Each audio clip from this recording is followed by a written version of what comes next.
የዛሬው የደራው ጨዋታ ፕሮግራማችን ሙሉ በሙሉ መታሰቢያነቱ ለኔ ሰው ነው።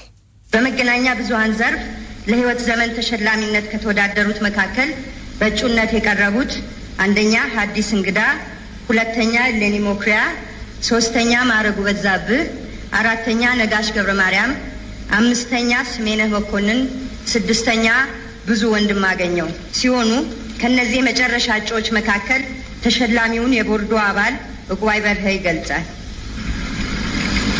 የ1994 ዓመተ ምህረት በመገናኛ ብዙሃን ዘርፍ የህይወት ዘመን ተሸላሚ ነጋሽ ገብረማርያም።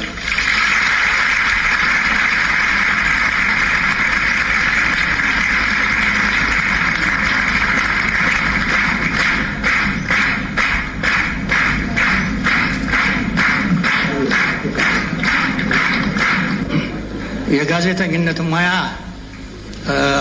ግማሹ በሬዲዮ ግማሹ በስነ ጽሁፍ ዘርፍ ስለሆነ እንደ ሬዲዮ እንደሚሰሩ ሰዎች አንደበት የለኝም ብዙ ለመናገር ትንሽ መጻፍ እችላለሁ። ይሄ ሽልማት የረጅም ጊዜ አገልግሎት ስለሚል ረጅም ጊዜ መኖሬን ወድጄዋለሁ።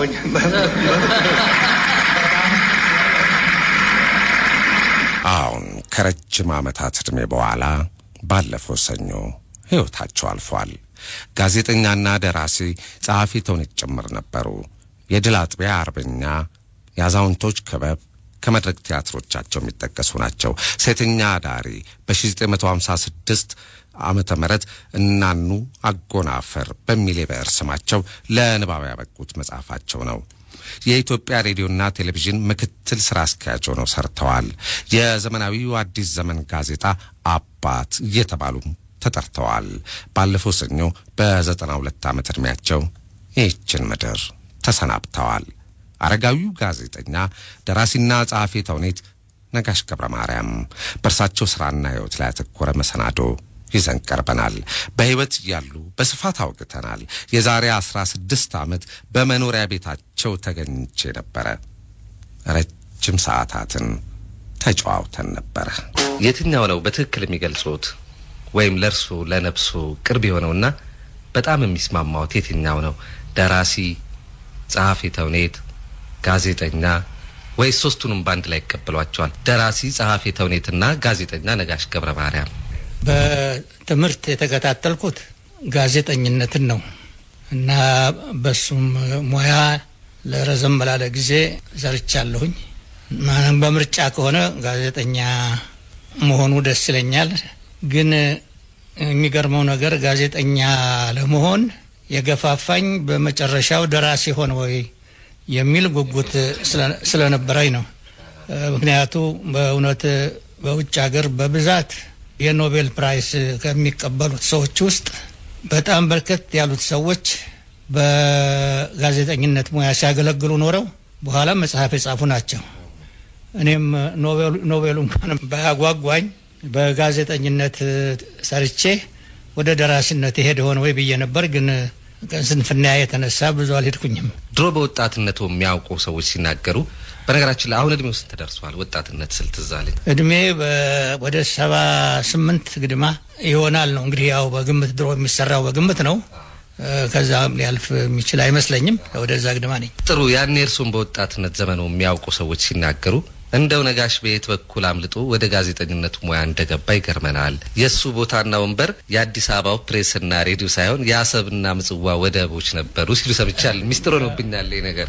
አዎ፣ ተማሪ ቤት መጀመሪያ ኤሌመንተሪ ተፈሪ መኮንን መምህራን ማሰልጠኛ ገባሁና አስተማሪ ሆኜ ወደ ጅማ ሄድኩ። ከዛ ስመለስ ብዙ አልቆየሁኝም። እድሜም ደግሞ ያን ጊዜ ወጣት ስለነበርኩ ኮተቤ ሁለተኛ ሄጄ ትንሽ መማር ፈለኩኝ። ከኮተቤ ሲጨርስ ዩኒቨርሲቲ ኮሌጅ ሲከፈት መጀመሪያ ጊዜ ዩኒቨርሲቲ ኮሌጅ ስገባ ምጽዋ ወደ ኢትዮጵያ የምትመለስበት ጊዜ ደርሷልና ወደብ አስተዳዳሪዎች እንፈልጋለን። ስለዚህ ከእናንተ ከኮሌጅ ካላችሁት መካከል ጥቂቶችን መርጠን በእድሜ ትንሽ ከፍ ያልነውን ይመስለኛል ያኔ መርጠን የወደብ አስተዳደር ትምህርት ብትማሩ ይሻላል አሉን። አንድ 13 የምንሆን ኮርሱን ተከታተልን። የወደብ አስተዳደር ትምህርት የአንድ አመት ኮርስ ነው። ከዛ በኋላ ምጽዋ ጅቡቲና ኤድን ሄደን የስራውን ሁኔታ አየን። ትምህርቱን እንደጨረስኩኝ ግን እኔ ያን ጊዜ በዛ አካባቢ ያየሁት አየር ሙቀትም ወድ ሰው አይደለሁኝምና እንደማልዘልቀው ስለገባኝ እሱን ተውኩኝና እዚህ ወደ አዲስ አበባ ስራ ፈልጌ ባንክ ተቀጠርኩኝ። ይሄ ሰውነትና ውፍረቱ ያኔ ከወጣትነት እድሜው ጀምሮ አብሮ የነበረ ነው ማለት ነው? እኔ ወደ ኋላ ላይ ሹም ከሆኑ በኋላ የመጣ ነገር ነበር የሚመስለኝ። አዎ እርግጥ ውፍረቱ ልጅነቴ አልነበረም፣ እስከዚህ አልነበረም። ጊዜ የለህም እንጂ ፎቶግራፍ አሳየ ነበር እኔ እና ግን ከእድሜ ጋር ቀስ እያለ የመጣ ነው። ስፖርቱ እየቀረ ቢሮ ተቀምጦ መስራት እየበዛ ማካያቶ መጎንጨት እየበዛ ሲሄድ ውፍረቱ የመጣ ነው። እንደው በጣም ይቅርታ ጋሽ ነጋሽ ደግሞ አሁን ይሄ ምን ያደርግልሃል እንዳይሉ እንጂ አሁን ኪሎ ስንት ነው? ምክንያቱም የእርሱ ሰውነት በጣም ግዙፍ ነው። ሁልጊዜ አሁን ቴሌቪዥንም ላይ ስንመለከተው ጋዜጣ ላይ መጽሔት ላይ ስናይ በጣም ግዙፍ ነውና ግዙፍ ነው በጣም እውነቱ ያሳፍረኛል። ቢቀንስ ጥሩ ነበረ። ለመቀነስ የቻልኩበትም ዘመን ነበረኝ። በህመም ኩላሊት ኦፕራሲዮን ለመሆን ቀጠናሉኝ ቀጠንኩኝ። በመራብ ነው ሌላ የለም እና ቀጥኜ ኦፕራሲዮን ለመሆን ቻልኩ። ግን ውፍረቱ አሁን ያለሁበት ወደ 104 ግድማ ደርሷል አሁን እና በጣም አቤት በላይ ሄደው ያውቃሉ? አይ ከዚህ በላይ 104 105 ወደዚህ ግድማ ነው ብዙ ጊዜ።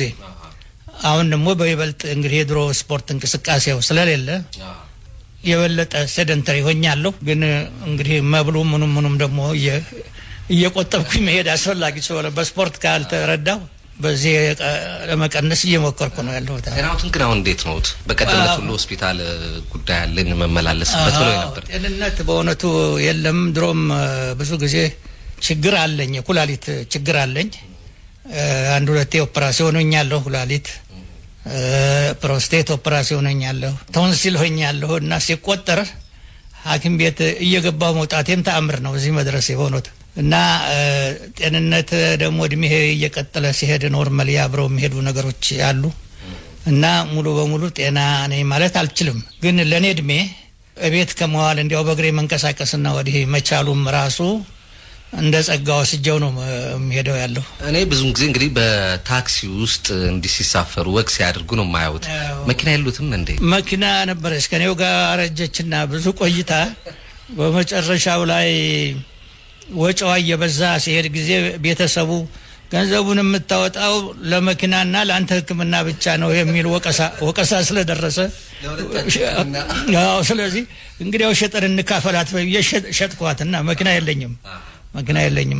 ጥሩ እሺ። እርሶም አሁን እንደነገሩኝ መጀመሪያ ያጠኑት ትምህርት ለወደብ አስተዳደር ነበር እና ከዚያ እንዴት አድርገው ነው ወደ ጋዜጠኝነት ሙያ ያገቡት? ያው ከእንግዲህ ወደብ አስተዳደር ምጽዋ መሄድ ሲቀር ባንክ ገባሁና ጸሐፊ ቢጤ ሆንኩኝ የባንክ ስራ ውስጥ ትንሽ። በኋላ የአሜሪካኖች ቤተ መጻሕፍት እዚያው ባንኮ ያለበት ፎቅ ላይ ፒያሳ የአሜሪካ ቤተ መጻሕፍት ነበር እና አንድ ቀን ተርጓሚና ቤተ መጻሕፍት ሰራተኛ ለመቅጠር እንፈልጋለን ብለው ሰዎች ሲያወዳድሩ አየውና ገብቼ ተወዳደርኩ። እንዳጋጣሚ እኔ ተመረጠች ወረቀቷ። አሜሪካኖቹ ጋር አንድ አመት ከኩል ግድማ እንደሰራው እድል ሰጡኝ። ውጭ ሀገር ሄደህ ለአንድ አመት ትማር ወይስ ደሞዝ እንጨምርልህ የሚል ጥያቄ ያቀረቡልኝ። እስቲ አንድ አመት ሄጄ ልማር አልኩና አሜሪካን ሀገር ሲሄድ ምን ታጠናለህ በአንድ አመት ሲሉኝ እስቲ ጋዜጣ ትምህርት ቤት ልከታተል። ቀደም ልክ እንዳልኩት ደራሲ የመሆኑ ጉጉት ስለነበረ ሞንታና ስቴት የሚባል ዩኒቨርሲቲ ነው። እዛ ሄጄ አንድ አመት ከሰራው በኋላ እንደገና አንድ እንዲጨምርሉ ይለምኜ 2 ሆነ። የኢትዮጵያ መንግስት ደግሞ 2 አመት ጨመረልኝ። እንግዲህ እቺን 4ቷን አመት ስለ ጋዜጠኝነት ቻልኩትን ያህል ለመማር ቻልኩ ማለት እችላለሁ። እና ከዚያን ጀምሮ እንግዲህ በስመለስ ማስታወቂያ ሚኒስቴር ነው ገባሁት ይመስለኛል። ባልሳሳት በ1953 ላይ ነበር 53 ማስታወቂያ ሚኒስቴር ገባሁኝ። ቀጥሮ እንዴት ነበር? ምን ተብለው ተቀጠሩ? የትኛው ክፍል? መጀመሪያ ስመጣ ያው ሄራልድ ላይ ትንሽ ጀመርን። ያዕቆብ አያሌው ወልደ ማርያም አያሌው ወልደ ጊዮርጊስ እንደዚሁ ጋዜጠኝነት የተማረ ነበር። አብረን ከጀመርን በኋላ እኔን ብላታ ግርማቸው መሻሻል የሚገባው አማርኛው ነው ብዙ የሚያነባውና ጋዜጠኝነት ተምር ያለው ካልክ እንግዲህ ይሄንን ለምን አታሻሽልም አሉና ወደ አዲስ ዘመን መደቡኝ። ብላታ ግርማቸው ተክለሐዋርያት ብላታ ግርማቸው ሚኒስተር ነበሩ። እሳቸው ማስታወቂያ ሚኒስተር ነበሩ።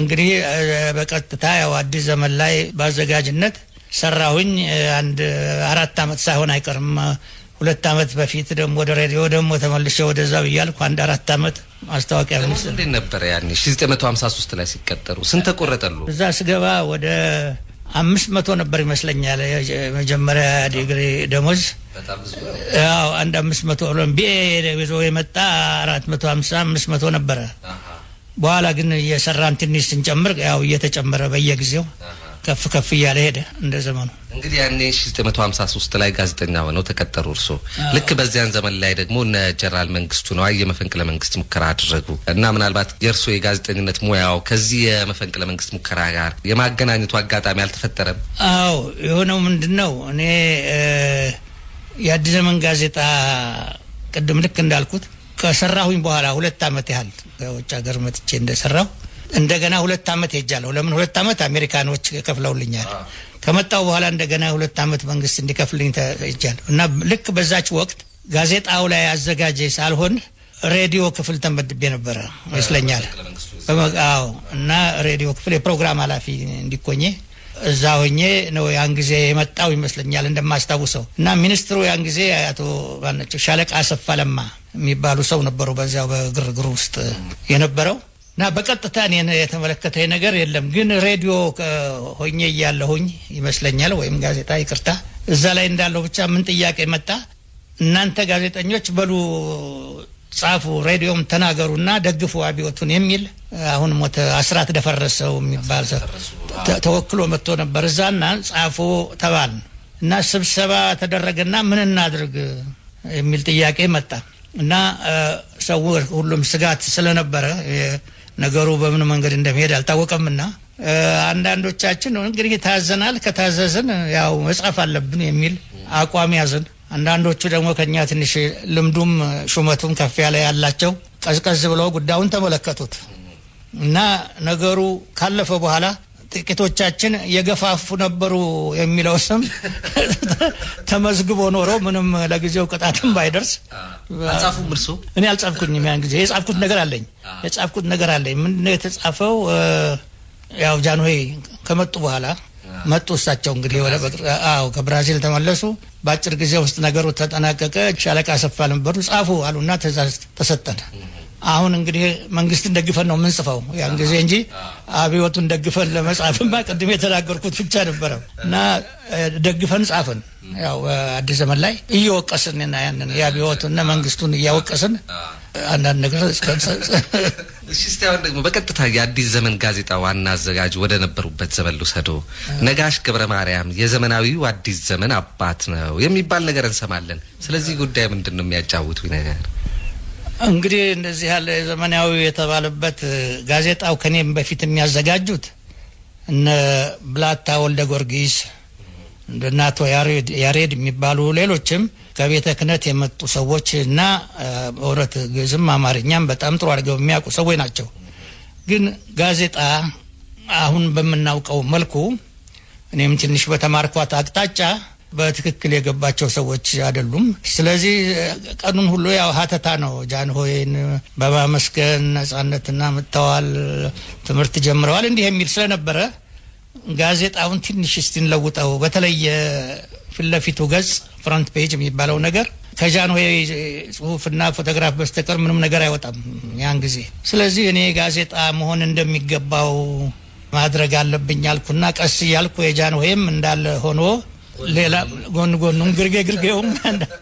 በፕሮቶኮል አግብተውት ነበር አንዳንድ ጊዜ ጠቅላይ ሚኒስትሩ ለምን ከከሌበታች ዝቃለ ፎቶግራፉ እንዲህ የሚል ነው እኛ የወሬውን ሚዛን ትልቅነቱን ነው የምናየውና ግን ጥያቄው ብዙ ነው እና የሆነ ሆኖ እንግዲህ እኔ አዲስ መልክ ትንሽ እንደው የጋዜጣ መልክ ይኖረውና አንደኛ አስተያየት የተባለው ቦታ ወደ አስተያየት ይሄድ ዜና የተባለው ነገር ፋክት ፍሬ ነገር የተባለው በሚገባው ቦታ ይስፈር ወሬዎች ይከፋፈሉ ደረጃ አላቸው ትልቅ ትንሽ አለው በርሱም በዛ በሙያው ጋዜጣ የሚያሰኘውን ነገር ለማድረግ ሞከርኩ እና ምናልባት እንግዲህ ብላታ ወልደ ጊዮርጊስ የጋዜጣው አባት ሆነው በዛ በነበረው መልኩ ቢቀጥልም ትንሽ መልኩ ለወጥ እንዲል ደግሞ የማድረግ አስተዋጽኦ በእኔ ነው የመጣው ለዚህ ይመስለኛል። ያም ሆኖ ግን በአንድ በኩል ደግሞ አብሮ የሚደመጥ ነገር አለ። ለምሳሌ እንዲህ ሲባል ሰምቻለሁ። ያኔው በአጼው ዘመን የነበረው አዲስ ዘመን የባላባቱና መኳርንቱ ማወደሻና ማሞገሻ ብቻ ነበር ነው የሚባለው። አዎ በእውነት እሱማ ብዙ ስህተት አይደለም፣ ግን ሌላም ነገር ከመጽሐፍ የሚከለክል እንኳን አልነበረም። እኔ ከጀመርኩ በኋላ ሳየው የኛ አቅምና ችሎታ ውሱን ካልሆነ በስተቀር ስለ እርሻ አትጻፍ የሚል የለም። ምናልባት ስለ ማህበራዊ ጉዳይ አትጻፉ የሚል ነገር የለም። ግን ይሄም ማለት ያኛው ቅድሚያ አይሰጠውም ማለት አይደለም። ግርማዊ ንጉሠ ነገሥት ይሄን ሰሩ ስለሚል ማወደሻ ሊባል ይችላል። ወይም ደግሞ ከክፍለ ሀገር የሚላከው በወኪል የሚላከው ዜና ይሄንኑ ተከትሎ የሄደ ስለሆነ አውራጃ ገዢው ይሄን ጎበኙ፣ ይሄን ሰሩ፣ ይሄን ምን የሚል ብዙ ወሬ ስላለ ጋዜጠኛው ይሄን ካላደረገ ሊታተምለትም ላይችል ዞሮ የመንግስት ጋዜጣ ነው። ሳንሱሩ ወጥመድ ነው፣ እንዲህ በቀላሉ የሚታለፍ አይደለም። በዚህ መልክ እንዲያውም ፈረንጆች አሽሟጠውናል። 2 ጋዜጦች አሏቸው፣ በአንዱ ጃንሆይን ያመሰግናሉ፣ በሌላው ጣሊያኖችን ይሰድባሉ የሚል አነጋገር ነበር በዘመኑ። እንደው ሌላ ደግሞ የሚባል ነገር ለምሳሌ በዋና አዘጋጅነት የተቀመጣችሁትን ሰዎች ጃንሆይ በየጊዜው ቤተ መንግስት ድረስ እያስጠሯችሁ ለመሆኑ ኑሮ እንዴት ይዟቸዋል? አንተስ ከሊ ምን የሚቸግርህ ነገር አለ? በቃ እንዲህ አይነት ጥያቄዎች ያቀርቡ እንደው ደጎ የሚያደርጓችሁ ነበር ይባላል። በእውነት እኔ አላጋጠመኝም፣ አልደረሰኝም። እንግዲህ ምንድነው ግቢ የሚመደቡ ሪፖርተሮች አሉ። ያው በየቀኑ ግቢ የተደረገውን ዜና እነዚህ ሰዎች ሪፖርተርም ቢሆኑ ከኛ የቀረበ ስለሆኑ አንዳንድ ነገር ያደርጉላቸው ይሆናል። ፎቶግራፍ አንሺዎች አሉ እነዚህና እኔ ተጠርቼ አሁን በተባለው መንገድ እድል አላገኘሁኝም። ባገኝ ጥሩ ነበር፣ ግን አላጋጠመኝም። ግን አልፎ ሲነገር እንደምሰማው እርሶም እንዳሉት የጃንሆይ ችሮታና ገጸ በረከት የደረሳቸው ጋዜጠኞች እንዳሉ ነው። ቤት፣ መኪና፣ መሬት፣ ገንዘብ እንዲህ የደረሳቸው የሚያስታውሷቸው ሰዎች አሉ። አዎ በዚህ እኔም የገዛሁት አለ። ምንድነው የሆነው? መሬት ማንም ሰው ይጠይቃል፣ በህጉ አለ። እያንዳንዱ ኢትዮጵያዊ መሬት ጠይቆ ካገኘ የመውሰድ እድል እንዳለው ህግ ነበረ እና እኔም መሬት ሲሰጠኝ ብዬ ወዲህ ተሯርጬ ወደ መጨረሻው አካባቢ አንድ ጋሻ መሬት አግኝቼ ነበረ። ይሄ እንግዲህ በጃንሆይ የተለየ ችሮታ ሳይሆን በህጉ የታዘዘ ስለሆነ ሄዶ አውራጃው ቦታውን ፈልጎ ቦታ መኖሩን ትርፍ መሆኑን አስረድቶ የሚል ነገር አለ እና ይሄ የዚህ እኔም አንድ ደርሶኛል። ሁለተኛው ስለ መኪና የጠቀስከው ነው።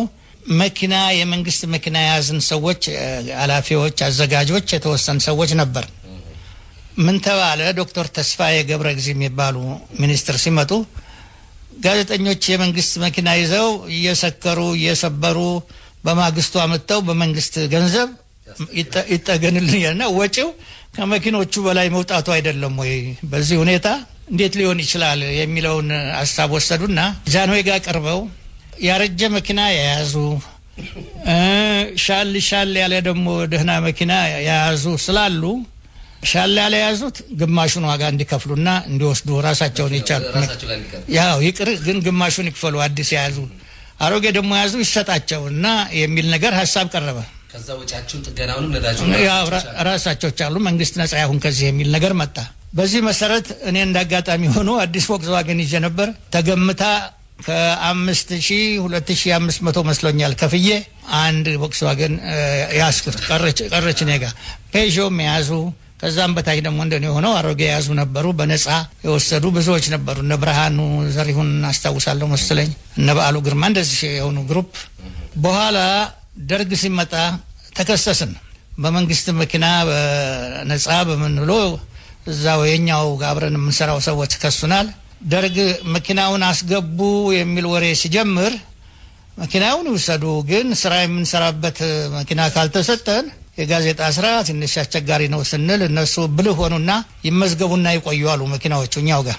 ልክ ጥሮታ ስንወጣ እጃችን አፈፍ እያደረጉ በልክፈል መኪናው የተገመተው ይሄን ያህል ነው እና በልክፈል ብለውኝ ግማሹን ያን የተረፈውን ደግሞ 2500 ብር ከፍዬ መኪናው አይኔ ሆነች ማለት ይቻላል። እና እንደዚህ ያስከፈሉና መኪናናት እስካሁን እስከ መጨረሻው ድረስ የነበረችው አይደለችም። እሷን ንግድም አላውቅ ሰውኝ እሷ ሻልትል ነበር። እሷን ሸጥኩና ቤቴንም ደግሞ ሸጥኩና ወደዛ ወደ አብዮት አካባቢ የነበረኝን እዚህ ስገባ እንደገና መኪና አስፈለገኝ። ቤት ሸጬ እንግዲህ መኪና እኮ ሳልገዛ ብዬ ሌላ ከሷ ያረጀች መኪና ከፍ ባለ ዋጋ በ9,000 የሸጥኩትን በ10,000 አንዳሮጌ ገዛሁና ንግድ ያለ ማወቂያ ነው የሚያሳየው። እሷ ነበረች ከኔ ጋር አንድ 17 አመት የቆየችው። 17 አመት ያህል ቆየች። አሁን እንዳልኩት ቅድም ተሸጠች። ቁጣስ ደርሶ ቦታ አውቅም ከጃኑ እንዴ? ቁጣ ተክሳጽ ቁጣ ይደርሳል። ግን እንዴት ነው የሚሆነው? በቀጥታ ያው እንግዲህ ደረጃ አለው አይደለም። ሚኒስትራችንን ጠርተው ይቆጣሉ። ሚኒስትሩ ደግሞ እኔን ይቆጣሉ ባዘጋጅነቴ። እኔ ደግሞ ከበታች ያለውን ሪፖርተር ይቆጣሉ። ስለዚህ ይሄ በደረጃ የሚሄድ ነገር ነው እንጂ ፊት ለፊት ቁጣ ማስታውሰው አንድ ጊዜ ብቻ ጃኖ የተቆጡትን አንድ አስታውሳለሁ እንጂ የቀረው ይሄም ማስታውሰው ምለው ምንድነው ጃኖ 80ኛ ዓመታቸውን ሲያከብሩ አንዳንድ ጥያቄ እንጠይቃቸው እንጂ የሚል ሐሳብ አቀረብኩ እኔ ለሚኒስትራችን። ጌታቸው መካሻ ነበር ይለዋወጣሉ ሚኒስትሮቹ ዶክተር ጌታቸው። እና በኋላ ምንድነው የምጠይቋቸው ተባልን። ጥያቄ እየጻፍን ሰጠን። አንድ 10 ሰዎች 10 ጥያቄ ሰጠን። መጀመሪያ እንዲታይ ማለት ነው። ሄዶ ቀረበ። አዩ ምን አሉና ይጠይቁ አሉ ተባለና መጡ። የኔ ጥያቄ ስለ ግርማዊ ንጉሠ ነገሥት ገናናነት የውጭ ሀገር ሰዎች ብዙ መጽሐፍ ይጽፋሉ። መጨረሻው ላይ ግን ከጃንሆይ በኋላ ኢትዮጵያ ምን ይበጃት ይሆን የሚል ጥያቄ ይተዋሉና ስለዚህ ትንሽ የሚያብራሩ ነገር አለ ነው የሚል ጥያቄ ጠየቅኩ። እኔ እንዲያው ያው ታርሞ የሚሄድ ነገር ስለሆነ ምን ይሆናል ነው እና ወይም እምቢሉ ይችላሉ የሚል ነገር ነበር። ግን መጡና ጠይቅ ተብለሃል አሉኝ። ግን ሲሰጡኝ ገና ወረቀቷን ይሄው ልበል ጠይቅ የሚል ጫን ያለ ቃል ስለነበረ እቺ ነገር ምን ልታስከትል ይሆን እንግዲህ አንዴ ሆኖ አላልቀርም። ሄድን እዚህ ኢዮቤልዩ ነበር። እዛ ገባን። ሁሉም ጠየቁና የኔ መጨረሻ ነበር ጠየቁ። ምን አሉኝ? አየህ አሉኝ ጋዜጠኝነት እኮ መጽሐፍ ብቻ አይደለም ማንበብም ይጠይቃል። የሀገራችንን ታሪክ ማወቅ ያስፈልጋል። ህገ መንግስት አለን፣ ልጃችንም አለ። እነዚህ ነገሮች ሁሉ የተገለጹ ናቸው አሉና ትንሽ ካስተማሩኝ በኋላ ይሄንን ፈረንጆቹ ጠይቁ እንጂ እናንተ ናችሁ የምትጠይቁት አሉና ሲቆጡ ጊዜ እዛ አካባቢ ያሉ ሰዎች ውጡ እየገፉ እንደው ከዛ ከግቢ ውስጥ እየሮጥን እንደ ሽሽት ነው ሮጠን የወጣነው። ወጣን። ግን ያ ጽሁፉ ግን በጋዜጣ ላይ ጃንሆይ እንዲህ ተጠይቀው መለሱ የሚለው ወጣ። በኋላ ያው በእንግሊዝኛም በምንም ተርጉሞ በአማርኛውም ላይ እና ይቺ እንግዲህ እንደ ቁጣ አይነት ይቺን ነው ማስታወሳት። ፊት ለፊት አንገናኝም። ብዙን ጊዜ እንዲሁ በየአጋጣሚው ምን ሰማት አንዲት ነገር አለች። አንድ ለታትሞ በወጣ አዲስ ዘመን ጋዜጣ ላይ ጃንሆይና እቴጌይቱ በተገኙበት የፈረስ እሽቅድድም ተካሄደ የሚለው ዜና በፊደል ለቀማ ስህተት ምክንያት ሳትጻፍ ቀርታ ጃንሆይና እቴጌይቱ በተኙበት የፈረስ እሽቅድድም ተካሄደ ተብሎ ታትሞ ብርሃንና ሰላም ግቢ ሲታመስ ነበር የሚባል ነገር እንሰማለን። ይሄ በወረቱ በየጊዜው የሚደርስ ነው፣ አንድ አይደለም። ይሄ እሱ ጊዜ ነው አንዱ እንግዲህ በኔ ጊዜ ይችን አላስታውሳትም። ሊሆን ይችላል ግን አላስታውሰውም። ብዙ ጊዜ ይደርሳል እንዲህ ያለ ነገር። ለዚህ ምክንያት የሚሆነው ምንድነው? ማተሚያ ቤቱ በእጅ ለቀማ በሚሰራበት ጊዜ ፊደሎቹ አልቀዋል። አንዱ ተሰብራለች እግሯ፣ ፊደሏ ሰሳ ሆናለች አይነት እንደዚህ ፊደሎች አሉና ደግሞ አማርኛ በአንድ ፊደል ግድፈት ብዙ ነገር ማለት ይቻላል። እና እንደነዚህ ያሉ ነገሮች ሲደርሱ እንከሰሳለን። ተንኮለኞች ሰዎች አውቀው ነው የሚሉ እጅ መንሻ የሚያረጉንም ያሉ ሰዎችና ይሄ ነገር ሲቀርብ ቅድም እንዳልኩት ያው ሚኒስትሩ ይጠሩና እንደ ከዛ የሚገባውን ይነግሯቸዋል። እሳቸውን ፈልጉልኝ ይላሉ። ግን መጨረሻው ላይ እንዲህ ያለውን በአዘጋጁን ሳይሆን በቀጥታ የሚመለከተው የማታ ኤዲተር አለ፣ አንድ ማየት ያለበት ፕሩፍ ሪደርስ የሚያዘጋጁ አሉ እና እነሱ ብዙ ጊዜ ይቀጣሉ እና አያዋትም። ፊደሏም ደግሞ ጎባጣ ናት። በእውነት የምታስቆጣ ነበረችም። ግን ይሄንን ያው አንድ ኦነስት ሚስቴክ ነው፣ ሰው ተሳሳተ እንጂ በክፋት አይደለም ብለን ለፍልፈና መልጣ እንደዚህ ያለ ነገር ብዙ ይደርሳል። እንደው አንዳንዱ ባለጌ ስለሆነ አልናገረውም እንጂ አረባኩን እስቲ ትዝ ብሎታል የሚናገሩ ነገሮች አንዳንዶች ያሉ ማለት ፊደሎች በዚህ አሁን ለምሳሌ በዚህ አቅጣጫ በተኙበት የተባለው አሁን አንዱ ቃል ነው። ሌላ ግርማዊ ሆይ ሲል ርት ቀርና ግማዊ ሆይ ይሆናል እና አለ ፊደሎች ይወጣሉ። ሌሎችም አሉ በየጊዜው ግን ምን እናርገው ነው የፊደል ለቀማ ተሳሳቱ ነገሮች ስለሆኑ ምንም ማድረግ አይቻልምና አንዳንድ ነገሮች ኦነስት ሚስቴክስ መሆኑን ማመን ብቻ ነው። እስቲ ከዚህ የጋዜጠኝነት ሙያ ሳንወጣ አንድ ነገር ልጠይቀው። እንደው አንዳንድ ጊዜ ባለፍ ገደም እንደው ሲነገሩ ምን ሰማቸው ነገሮች አሉ ሙያውን ተንተርሰው ሙያተኛውን የሚያጠይሙ አባባሎች ናቸው። ለምሳሌ ጋዜጠኝነትን ካፈጮሌነት ካጋፋሪነትና መሸተኝነት ጋር የሚያቆራኙ ሰዎች ጥቂቶች አይደሉም። አዎ እንግዲህ ቅድም ያልነው ነው የጋዜጠኝነት ሙያ በሀገራችን ውስጥ በአግባቡ የሚገባውን ስፍራ የያዘ አልመሰለኝም። እስካሁንም ድረስ ችግር ይኖራል። እንግዲህ እንዳልኩት መጠነኛ መሰረታዊ የሆነ ትምህርት ከሌለ ሁለት ችግር ይፈጠራል። አንድ የሰውየው ችሎታ ስለ ጋዜጠኝነት አዝማሪነት፣ ጋዜጠኝነት ሙገሳ፣ ሽንገላ ምናምን የሚመስለው ወይ ማሽሙር መናገሪያ የሚመስለው ሰው አለ። አንዱ ከሰውየው ችሎታ ጋራ አብሮ የሚመጣ ነው። ሁለተኛ እንደ ዘመኑ የነበረው የመንግስት ሳንሱር ብዙ ችግር ያስከትላል። ማለት ሰውየው ሊጽፍ የሚገባውን ነገር ስለሚከለከል ወይም ስለሚፈራ ሌላ ነገር ነው የሚፈልገው። ገና ሳንሱር የሚጀምረው ከራሱ ነው። ይሄ ያልፋል ወይ ብሎ የሚያስብ ነገር። ስለዚህ በአንድ ፊት አሞግሶ በአንድ ፊት ተንኩሶ ለማለፍ ይሞክራል። ይሄም የሙያውን ኤቲክስ ስነ ምግባር የጠበቀ አሰራር አይደለም። ግን የነበረው ሁኔታ የሚያስቸግር ስለሆነ ነውና እንዲያውም ጋዜጠኛው ከአንዱ ጋዜጠኛ ከሌላው የሚለይበት ዋናው ሙያውን ጠንቅቆ አውቆ ለአንባቢው በመግለጽ ሆኖ እያለ ይሄንን መጻፍ ስለማይችል ተራ የሆነችውን ነገር ብቻ ፈልጎ ጋዜጣው እንዲወጣ ማለት ነው ወይም ደግሞ የውጭ ነገር ሮይተርስ ምናምን ተርጉሞ የሚሞላው ይሄን ችሎታውን የሚያሳይበት መንገድ ጠቦ ስለነበረ ነው። ይሄ ድል እኔ በእውነቱ አሁን እንደማየው እድለኞች ናቸው በአሁኑ ጊዜ ጋዜጠኝነት ላይ የሚሰሩ ሰዎች። ምክንያቱ ብዙ የግል ጋዜጦች ተፈጥረዋል። አስቀድሞ የሚይዝ ሳንሱር የለም። ከጻፈ በኋላ የሚችል ከሆነ ተሟግቶ መውጣት አለበት የሚጽፈው ነገር ትክክል ከሆነና ሙያውን ካወቀ። እነዚህ አብረውት ያሉት ነገሮች ጋዜጠኛውን በዛን ጊዜ የአዝማሪ ነገር አስመስሎት ይታይ ነበር። ከመሸተኝነት ጋር የማያያዙ ነገር ጋዜጠኛ ሲባል ሰካራም ነው። አዎ እኔ አንድ መጠረጥራት ነገር አለች። ትንሽ እኔም ባልሰክርም ጠጣ ነበር።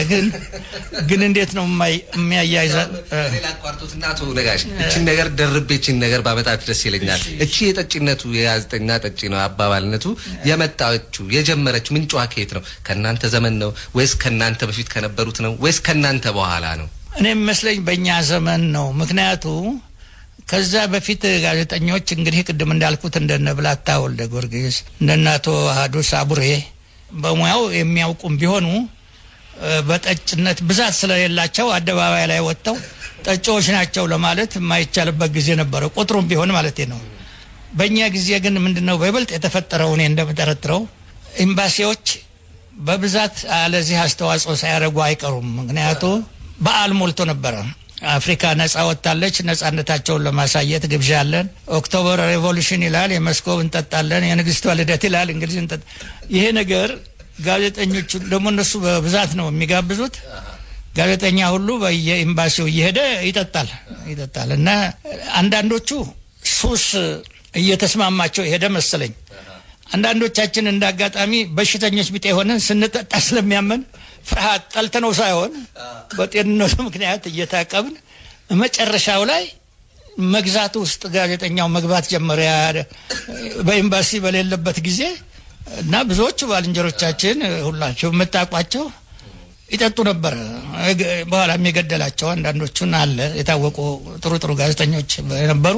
እየገዙ መጠጣት መጣ። እንዲያውም ጋዜጠኛ ሲባል ከሰካራም ጋራ ሰካራሞች አይደሉም ወይ የሚለው ነገር ወደ መጨረሻ እየመጣ እየታወቀ ሄደ። ግን እንደውነቱ ከሆነ በውጭም ሀገር የዚች አይነት ጋዜጠኞችን ያማሉ። ምክንያቱ ለዜና ሲሉ ወሬ ፍለጋ ሲሉ የማህበራዊ ግብዣ ያለበት ቦታ ላይ በብዛት ይገኛሉ። እዛ ቦታ ይጠጣል ምን ይላል እና ልምዱን የማግኘት የሚያግዝ አይነት ስራ ይመስለኛል በመልኩ።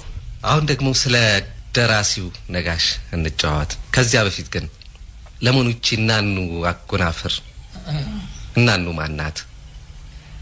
አዎ እኔ ስሟን ነጋሽ ገብረ ማርያም ከማለት እናኑ ያልኩበት ምክንያት ነበረኝ።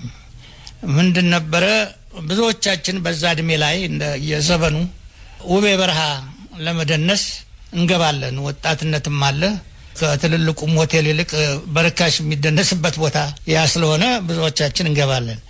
የሚሆነው ምንድነው ጋዜጠኞች ከዛ ሲወጡ አንዳንዶቹ ብራቸውን ይጨርሱና ሴቶቹን እያመረሩ ነው የሚጽፉት። ብራቸውን እዛ አጥፍተዋል ምን ብለዋል በጋዜጣ ላይ መሳደብ ይጀምራሉ። ሴቶቹ እንዳታለሏቸው፣ ሴቶቹ ምን እንዳሏቸው ምን አይነት እና በኋላ እኔ ደግሞ ሳስበው እንዴ ወንዶቹ ማስተዋጽኦ አድርገዋል። ምናልባት እነዚህ ሴቶች ቢጽፉ ኖሮ ስለኛ መዝረክረክ ስንት ነገር ይጽፉ ነበር አልኩና እስቲ እኔ ሴቶቹን ሚና ልጨዋት ጥቂቶቹን ኢንተርቪው አድርጌ ጠይቅና እስቲ ያን ነገር ልጻፍ አልኩና ይችን ሴተኛ ዳሪ የምትለውን መጽሐፍ በ56 ዓመተ ምህረት ጻፍኩኝ እና እዛ ላይ እኔ መሆኔ ቀርቶ እናኑ አንድ ስም በዘመኑ እናኑ ኮመን ስም ስለሆነ እናኑ የሚለውን ስም ዝም ብዬ ጻፍኩኝ። እዛ ላይ ከናኑ አጎናፍር የሚል ስም ምናልባት ስም አጎናፍርን ከየት አመጡት? እንዲሁ በቃ ማንም ስም ስታወጣ አብረው ይሄዳሉ የምትላቸው አንዳንድ ነገሮች አብረው ይመጣሉ። አብረው የሚሄዱ ለጆሮ የሚመስሉ ነገሮች በጋዱ ዓለም የነበረች ወይም ያለች እናኑ አጎናፍር የምትባል ሴት የሚያውቋት ወይም ከዛ በኋላ የመጣች አልገጠሙትም? እናኑ የሚባሉ ነበሩ ብዙ ከና አጎናፍር አይመስለኝም የማገኘው። እኔ እንዲያው ስሟን አብሮ ሄደ መስሎኝ ነው። እናኑ ግን የሚባሉ ሴቶች ነበሩ፣ ብዙ ነበሩ። ከዚህ ጋር በተያያዘ መልኩ አንድ ነገር ትውሳለኝ። በተለይም በውጭው ዓለም እንዲህ አይነቱ ነገር የተለመደ ይመስለኛል። ለምሳሌ ከማስታውሳቸው ጆርጅ ኢሊየት የሜሪ አን ኢቫንስ የብዕር ስሟ ነው። ጆን ኦሊቨር ሆብስ የነ ወይዘሮ ክራጂ የብዕር ስም ነው። እነዚህ ኃይለኛ የተባሉ ጸሐፊዎች በወንድ የብዕር ስማቸው ነው መላው ዓለም የሚያውቃቸው። ወንዶች ሆነው በሴት የብዕር ስም የሚታወቁ አሉ የሚያውቋቸው ያነበቧቸው? እርሶ? እኔ ቦሮት ትዝ የሚለኝ የለም። አሁን ልክ እንዳልከኝ የተደረጀ ሴቶች ነው በወንድ ይጽፋሉ። ይሄም በዘመኑ እንግሊዝም ሀገር በሌላውም ሀገር ተነባቢ ለመሆን የወንዶች ስም እንጂ ከሴቶች የሚጠበቅ ነገር አልነበረም። አሁን ልክኛ ሀገር ሴቶች ነጻነታችን ተነፍገናል፣ ደረጃችን አላገኘንም ብለው እንደሚከራከሩት በዚያም ሀገር በዛ ዘመን ለወንዶች የሚሰጠውን ያህል ሪስፔክት በዚህ አቅጣጫ የሚሰጥ ስላልመሰለኝ ብዙ ሴቶች በወንድ ስም ይጽፉ ነበር። ሴቶቹ በወንድ ስም እና መጽሐፍታቸውም ይነበብላቸው ነበር። እኔ ከሌብዬ ማስታወስ እንጂ አሁን ጄን ኦስቲን የራሷ ስም ይሁን በኋላ የመጣ ይሁን አላቅም እንጂ በጣም ከታወቁት ውስጥ ስማቸውን እየለዋወጡ የሚጽፉ ነበሩ። ግን ወንድ ሆኖ ሴት የሆነ እኔ ሳልሆን አልቀርም እና አጎናፍር እንጂ። እሺ እስቲ ወደ ድርሰት ስራው እንግባ። የመጀመሪያው ድርሰቱ በጥራዝ መልክ የታተመው ይሄው ሴተኛ ዳሪ ነው። የመጨረሻው እሱ ሆኖ ቀረ ማለት ነው? በእውነቱ እንግዲህ ከይሄንን ራሴን የማውቅሰው ነገር በጣም የሚያሳዝነኝ ነው። ከራሴ ስንፍና ነበረ፣ እድሉ ነበረ። ያው ከስራ ሲገቡ ማታ ቁጭ ብለው መስራት ማለት ነው። እንግዲህ ብዙዎቻችን ወደ ግብዣው እየሄድን ብዙ ስራ አልተሰራም እንጂ የጻፍኳት እሷን ነው፣ በልብ ወለድ መልክ እሷን ነው። ግን ከብዙ ጊዜ ቆይቼ በኋላ ያው ቲያትሮች ጽፌያለሁኝ። በልብ ወለድ ግን እሷና አሁን ደግሞ እንግዲህ ዘልዬ ስንታየሁ የሚል አንድ ልብ ወለድ ጽፌ ነበረ። ለማሳተም ያልቻልኩኝም ሜጋን ሞከርኩ። ሜጋ ደግሞ አይቶ ጠቃሚ መስሎ አልታየውም መሰለኝ እና ያንን ለማሳተም አንፈልግም አለ። ክፋቱ እነዚህ ሰዎች ለምን እምቢ እንደሚሉ ማስረዳት አይፈልጉም። የሚሰጡት መልስ ማተም የኛ መብት ነው፣ ያለ ማተብም የኛ ነው፣ አንፈልግም ካልን ማስረዳት ግዴታ የለብንም፣ ብዙዎች ይጨቃጨቁናል የሚል አይነት መልስ ስለሰጡኝ ከዛ ወስጄ ደግሞ አሁን ሌላ ቦታ እስቲ ትምህርት ሚኒስቴር ውስጥ ያትሙ እንደው የሚል ቦታ ሰጥቻለሁ። የመጽሐፉ ርዕስ ስንታየሁ የሚል ነው። የድርሰትና የመጽሐፍት ነገር ከተነሳ ወንድሙ አሰፋ ገብረ ማርያም እሳቸውም የታወቁ ደራሲ ነበሩ እና ምናልባት አንዳንድ ስለሳቸው የሚነግሩኝ ነገሮች ይኖራሉ።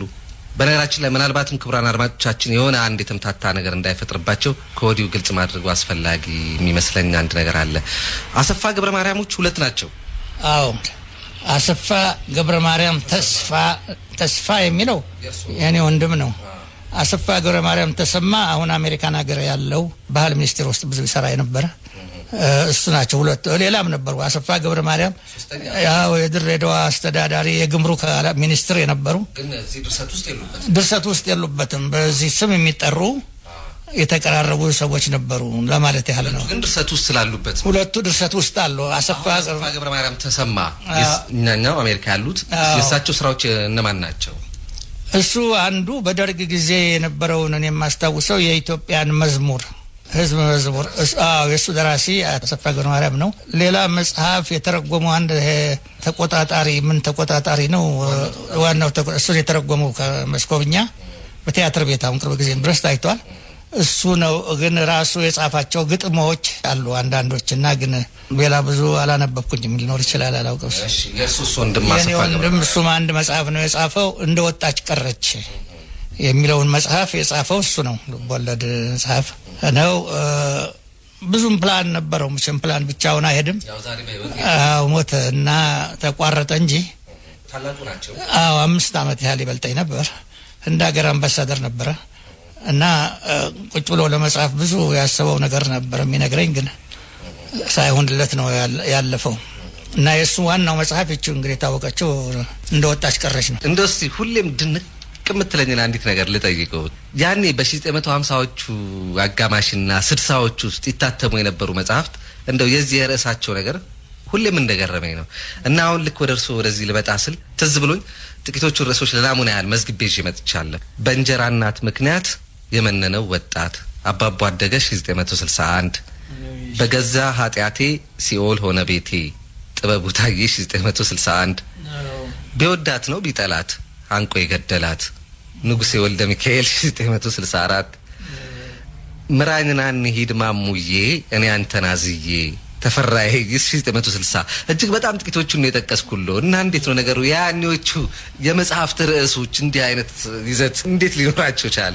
እኔ በእውነት አስቸጋሪ ነው ርዝመታቸው። አዎ እንግዲህ ምንድነው እንደሚመስለኝ ሳይው የኛ ሀገር ጽሁፍ ምናልባት እስከ ቅርብ ጊዜ ድረስ ይሄ ፈረንጂ ሞራላይዝ የሚለው ነገር አለ። መጽሐፍቶቻችን የመጡት ከቤተ ክህነት፣ ከመንፈሳዊ ትምህርት፣ ከቅኔ ይሄን ከመሳሰሉት እንደም በመላ ነው የምናገረው ከዛ አካባቢ የመጡ ስለሆነ ብዙ ጊዜ ወደዚህ ወደ ግጥም ጠቀስ የሆኑ ከድሮዎችም ደግሞ ከዛ በፊት ከነበሩትም ከተቀሰመ ያነጋገር ስልት ያጻጻፍ ስልት አሁን በዘመኑ የምናየው ከፈረንጅ የተወረሰ ነው ስታይሉ አጻጻፉ ሁሉ የፈረንጅ አይነት ሆኗል ነገሩ። ልቦለድም ቢሆን ፋክቱን መናገር መሞከር እና ያን ጊዜ ግን ሞራላይዝ አድርጎ አመስግኖ ምን ብሎ እንዲህ የሚለው ነገር ስላለ ድንገት ከዛ የተወሰደ የሆነው ይሄን ጥያቄ ነው በእውነቱ እንደዚህ ጥሩ ጥያቄ ነው። ግን እነዚህ ዩኒቨርሲቲ አካባቢ የአማርኛ መምህራኖች አሉ ብዙዎች ቢጠየቁ ለምን ይሄ ተወሰደ የሚለው ነገር መልስ ይኖራቸዋል። እኔ ከምሰጠው ይበልጣል ማለቴ ነው እና በትክክል ምክንያቱን አላውቀውም። ግን ሞራላይዝ አድርጎ መናገር ልምድ አለ ከጥንት ጀምሮ ነው። እኔ ጥሩ ነኝ አንቺ ተሳስተሻል ስለዚህ አይነት እና ወደዛ የሚያዘነብል ባህሪ ያለው ይመስለኛል። እሺ ስለ ቲያትር ስራዎቹን እንጫወታ። የድል አጥቢያ አርበኛና የአዛውንቶች ክበብ አንድ ወቅት እርሶ አንድ መጽሔት ላይ ጋዜጠኝነትና ስነ ጽሁፍ አቅራቢነት ሁለት የተለያዩ ሙያዎች ናቸው ሲሉ ገልጸው ነበር። ደራሲነትና ጸሐፊ ተውኔትነት እንግዲህ ምንድነው የሚመስለኝ ስነ ጽሁፍና ጋዜጣ የተለየ አጻጻፍ አለው፣ አቀራረብ አለው፣ ተልኮም አለው። እነዚህ ልዩነት የሚታወቁት እንዳልኩት በጋዜጣ የምንፈልገው ኢንፎርሜሽን መግለጫ ባጭር መንገድ በቀላሉ ለማስተላለፍ ነው የምንፈልገው። የስነ ጽሁፍ ውበት የምናተኩርበት ስራ ሳይሆን ድርቅ ያለ ራሱን የያዘ ኢንፎርሜሽን ማስተላለፊያ ነው። ስነ ጽሁፍ ግን ልክ እንደ ድራማ ቅድም እንደለው እንደ ተውኔት አጀማመሩ ራሱ ሁሉ ጊዜ በተለይ ልቦለድ በጣም አነስተኛ ከሆነው ጉዳይ ጀምሮ እያጠነጠነ ሚስጥሩን እየጠበቀ መፍትሄው ድረስ ይመጣል አይደለም ልብ እየሰቀለ ማለት ነው ያጻጻፉ ስታይል ሁሉ። የጋዜጣ ግን ልብ የሚሰቅለውን መጀመሪያ ተናግረህ ወደ ዝርዝሩ ነው የምትገባው ማለት መኪናው ሰው ገደለ ቆሰለ ተያዘ የሚል ወሬ ያለ እንደው መጀመሪያ ስንት ሞተ ማን ገደለ ብለን ነው ሄዶ። ግን ያ የጋዜጣው የስነ ጽሁፍ አጻጻፍ ደግሞ ሌላ ነው። መኪናው ፈጥኖ ይሄድ ነበር ቦታው ግርግር ነበር እያለ ሊሄድ ይችላል እና እነዚህ ለውጦች አሉ ግን በስነ ጽሁፍና በማን ነው በድራማው ወቅት በቲያትር መካከል ለምን መሰረተ እናነሳውበት ብዙን ጊዜ ጥሩ መጽሐፍት ወደ ፊልምና ወደ ቲያትር ይለወጣሉ ሲለወጡ ግን ደራሲዎቻቸው ራሳቸው አይደሉም የሚለውጧቸው ሌሎች ሰዎች ናቸው የሚቀይሯቸው የድራማ ጸሐፊዎች ናቸው ይሄንን ባለሙያዎች ናቸው የሚለውጡት እንግዲህ ምንድነው እዛ ይሄ ባህሪያቱን የማቅረብ ነገር አጉልቶ የማሳየት ነገር ወይም ማጀማመሩን ቅድም እንዳልኩት በስነ ጽሁፍ ረጅም የሆነ ተጉዞ የሚሄድበትን ይተውና በቀጥታ ባህሪያቱን ቶሎ የማሳየት ከመጀመሪያው ሁለት አረፍተ ነገር ውስጥ ካራክተሩ ይሄ ነው እንግዲህ የምትከተሉት ብሎ የሚሄደው የቲያትር አጻጻፍ አይነት ነው እና ለውጣቸው ቅድም እንዳልኩት አንዱ ይሄው ያቀራረቡ ነው ወደ ጋዜጣ ነው የሚቀርበው የድራማው ነገር ሲያውድ ከስነ ጽሁፉ ይልቅ እርግጥ ልዩነት የሚኖረው ምንድነው እንግዲህ በቲያትርም ሆነ በስነ ጽሁፍ ልብ የመስቀሉ ነገር ሚስጥሩን ቶሎ ከተናገረው ነገሩ ይከሽፋል ወይም ደግሞ በመጀመሪያ ያሳይና ያንን ተዋናይ ዋናውን ፕሮታጎኒስት የሚባለው ነገር በመጀመሪያ ያሳይና ወደ ኋላ እንደገና ተመልሶ እንዴት ሊሆን ይችላል አሁን በቴሌቪዥን ብዙ የሚያሳዩን አለ አይደለም ሬሳና ያለን ከዛ በኋላ እንዴት ነው ማን የገደለው የሚለው ወደ ኋላ እየዞረ ያጠነጥናልና ይሄ ራሱ ትንሽ ያቀራረብ ለውጥ አለውና ተውኔትና ልቦለድ በአንዳንድ መልክ ሲመሳሰል ግን ስቴጅ ላይ ሲመጣ ችግር ነው ምክንያቱም ውሱን ነው እንትኑ መድረኩ ልቦለድ እኔ በፈልግ ሀረርጌ ወስደዋለሁኝ ጎትቼ እንደገና ጅቡቲ ያመጣዋለሁ የኔን ሰውዬ ግን እዛ ስቴጅ ላይ ስታቀርበው ወደ ትዞራለህ ወይም መኪና ነርተህ ይዘው ማትወጣው ነው ስቴጅ ላይ ይሄ አሰራሩ ለውጥ ስለሚያመጣ ከልቦለዱ ላይ ለስቴጁ ለፊልሙ ለቀረጻው እንዲመች ባለሙያዎች ያን እንደገና ከውስጥ አውጥተው ይሰሩታል ብዙ ጊዜ ወደ መድረክ ይለውጡታል እንደዚህ ነው የሚመስለኝ ሳይው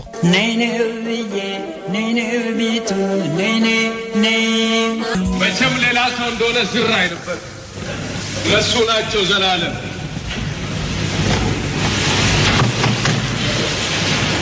እኔም እነሱም እኩል ነን እነሱም ጡረታና ድለላ እኔም ዘበኝነትና ትንሹ እኩል ነን እንኳንም ወንበር ያላረገኝ እያንዳንዱ አራት በሽታ አለባቸው ለእያንዳንዱ በሽታ አራት ኪኒን ይቅማሉ ለእያንዳንዱ ኪኒን መቃሚያ ሁለት ኩባያ ሻይ ያዛሉ እንኳንም ወንበሩን ያላረገኝ የጤና ጥበቃ ሚኒስቴር ሰብስቦ ቢመረምራቸው የበሽታ አይነት በሙሉ እነሱ ላይ መቀመሩ አያጠራጥርም ለመሆኑ የሚወጡት ኪኒን እርስ በርስ ሆዳቸው ውስጥ ተጣልቶ ቀውስ አለመፍጠሩ ታምር አይደለም በቃ ምን ያፈልፋል ምን ጊዜ በነጋሊ ብለህ ነበር እንዴ አንተ አንድ ጊዜ ነጋብሽ ምን ጊዜ በመሸል ይበይ እንጂ እኔ እንዳንቺ በመሸ ቁጥር ታምር አይወርድልኝ ከተማይ እንዴት አንተ እንዲና አንቺ አንድ ጊዜ ነጋብሽ ምን ጊዜ በመሸል ይበይ ዝናሽ ትባላለች የቡና ቤት ሴት ሁሉ አርግዞ እሷ ብቻውን ቀርታ ቻተፋት በታል መውለድ አይቃጣት ምን አሞኝ ኧረ ብቻውን ሳድራት ታቅም ገደኛ ቢጤና እባክህ ድግም ታውና ወንበርና ጠረጴዛው ነው ማለት የኔም ቤት ወንበርና ጠረጴዛውማ ገና በሌሊት ወጥቶ ያንቺኑ ደንበኞች ይጠብቅልሻል ኧረ እባክህና ዝም ብለህ ተገትረሃል ማለት ነው ግንድ ፊት በሀገራችን የቲያትር መድረክ ልዩ ስፍራ የሚቸረው በርግጥም ደግሞ በዚያን ዘመን ላይ እጅግ በጣም ተወዳጅ አነጋጋሪም የነበረ ልክ ከዛ ቀደም በሀገራችን ቲያትር ኖሮ እንደማያውቅ ሁሉ ሰው ሁሉ ግብግብ ያለለት እየተሰለፈ እየተጋፋ በየጊዜው አዳራሹን የሚሞላበት ቲያትር ነበር የአዛውንቶች ክበብ አዘጋጁ ደግሞ አንጋፋው የኪነ ጥበብ ባለሙያ ደበበ እሸቱ ነው የአዛውንቶች ክበብ የተሰኘው ተወዳጅ ቲያትር የመጀመሪያው ትዕይንት መጋረጃው ሲከፈት የሚያሰማውን የጀመረበትን ቃለ ተውኔት ነበር ያስደመጥናቸው ጋሽ ደቤ መስመር ላይ ነው ያለው ጤና ይስጥልኝ ሰላም ደረጀ እንደምን ውለሃል እንደምን ዳና እግዚአብሔር ይመስገን ቤተሰብ ሁሉም ኑሮ ሁላችንም ደህና ነን እግዚአብሔር ይመስገን። ዛሬ እንግዲህ ባለፈው ሰኞ ህይወታቸው ያለፈውና በማክሰኞ ዕለት የቀብር ስነ ስርዓታቸው የተፈጸመው አበው ጋዜጠኛ ጸሐፊ ተውኔት ደራሲ ነጋሽ ገብረ ማርያም እርሳቸው ናቸው ያገናኙን። ደበበ እሸቱና ነጋሽ ገብረ ማርያምን ያገናኛቸው የአዛውንቶች ክበብ ነው ወይንስ ከዛም በፊት ትውውቅ ነበራቸው? ጋሽ ነጋሽ ጋር በፊት ጀምሮ እንተዋወቃለን። በመጀመሪያ ወጋየውና እኔ ትምህርት ጨርሰን ወደ ኢትዮጵያ ስንመለስ አይሮፕላን ላይ አግኝተነው ተዋውቀናል። የመጀመሪያው ውቂያ እዛ ነው። የሚደንቅ አጋጣሚ ነው። አዎ። ከዚያ በኋላ ደግሞ ማስታወቂያ ሚኒስቴር ያን የኢትዮጵያ ሬዲዮ አሁን አቡነ ጴጥሮስ ሐውልት በነበረበት ጊዜ እዛ ተቀጥረን እዛ ደግሞ አለቃችን ነበር፣ አለቆቻችን አለቃ ነበር እሳቸው እና ብዙ ጊዜ እንገናኝ ነበር። በኋላ ደግሞ ብሔራዊ ቲያትር ቤት ስራ ከጀመርኩ በኋላ በቲያትራቸው ተገናኘን። በግል ጸባይና ባህሪያቸው እንዴት ትገልጣቸዋለህ? በስራ ማለቅነታቸው በተለይ በዚህ በሚዲያው ዓለም ውስጥ የነበራቸው ጊዜ። ጋሽ ነጋሽ ሰዎችን ማዳመጥ የሚችል ምክር ሊሰጥ የሚችል በችግር ጊዜ ለችግር አብሮ የሚቆም በእውነት በጣም ግብረገብ የተሞላው አዛኝ የሆነ ዝምተኛ ሰው ነገር ውስጥ የማይገባ ሰው ነው ብዬ ነው የማውቀው እኔ። የአዛውንቶች ክበብ ምንድነው? ልክ የቲያትር አብዮት ያስነሳ ነገር ነው የሚመስለው። በአንድ ጊዜ ነበር እንደውም ሰው ቲያትር ማለት የጀመረበት ጊዜ ነው 1974 ወይም 75 አካባቢ ነው የሚመስለኝ። እኔም ራሴ በግል ህይወቴ ለመጀመሪያ ጊዜ ቲያትር ቤት ገብቼ በህይወቴ ያየሁት የመጀመሪያው ቲያትር የአዛውንቶች ክበብ ነው። በእውነት ወደ ቲያትር መሳብ ማፍቀር የጀመረ ትውልድም ነበር የዛን ጊዜ። ምንድነው ውስጡ የነበረው? ይሄን ነገር ጋሽ ደቤ እንደው ታዝበኸው እንደው በጥሞና አስተውለኸዋል? አዎ፣ እኔ እንግዲህ በአጋጣሚ ነው የጋሽ ነጋሽ ጽሑፍ እጄ የገባው እንጂ በዛን ጊዜ በነበረው ጎምጋሚ ኮሚቴ ተወድቋል። ነጋሽ ተስፋዬ ቢሮ ቁጭ ብለን ስብሰባ ላይ ሳነበው በጣም ወደድኩት እንጂ ወድቆ አይሰራም ተብሎ ነበር። አዎ፣ የሚገርም ነው። እና እኔ ወደድኩት። ጋሽ ተስፋዬን ለመንኩት። ጋሽ ተስፋዬም ትንሽ አንገራገረ። በኋላ ግን አመነ፣ ፈቀደልኝ። ተስፋዬ ገሰሰ ተስፋዬ ገሰሰና የመጀመሪያው ስራ እንግዲህ መሆን የነበረበት እኔ እንደተሰማኝ ርዕሱን መለወጥ ነበር። በፊት የጡረተኞች ክበብ ነበር የሚለው ቲያትሩ። ያ ደግሞ የጡረተኞች ክበብ የሚለው ለእኔ አልጣመኝም። ስለዚህ የአዛውንቶች ክበብ ብንለው ተባብለን ተስማማን። በዚህ የተስማማነው ከጋሽ ነጋሽ ጋር አይደለም፣ እዛው አካባቢ ካሉ ሙያተኞች ጋር ስንተነጋገር ይሄ ይሻላል አሉ። እንግዲህ ከዛ የአዛውንቶች ክበብ ሆነና ሁለተኛው ስራ ደግሞ ወደ 96 ገጽ ነበር።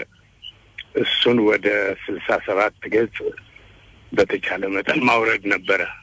ያ ደግሞ መሰረቱን ሳይለቅ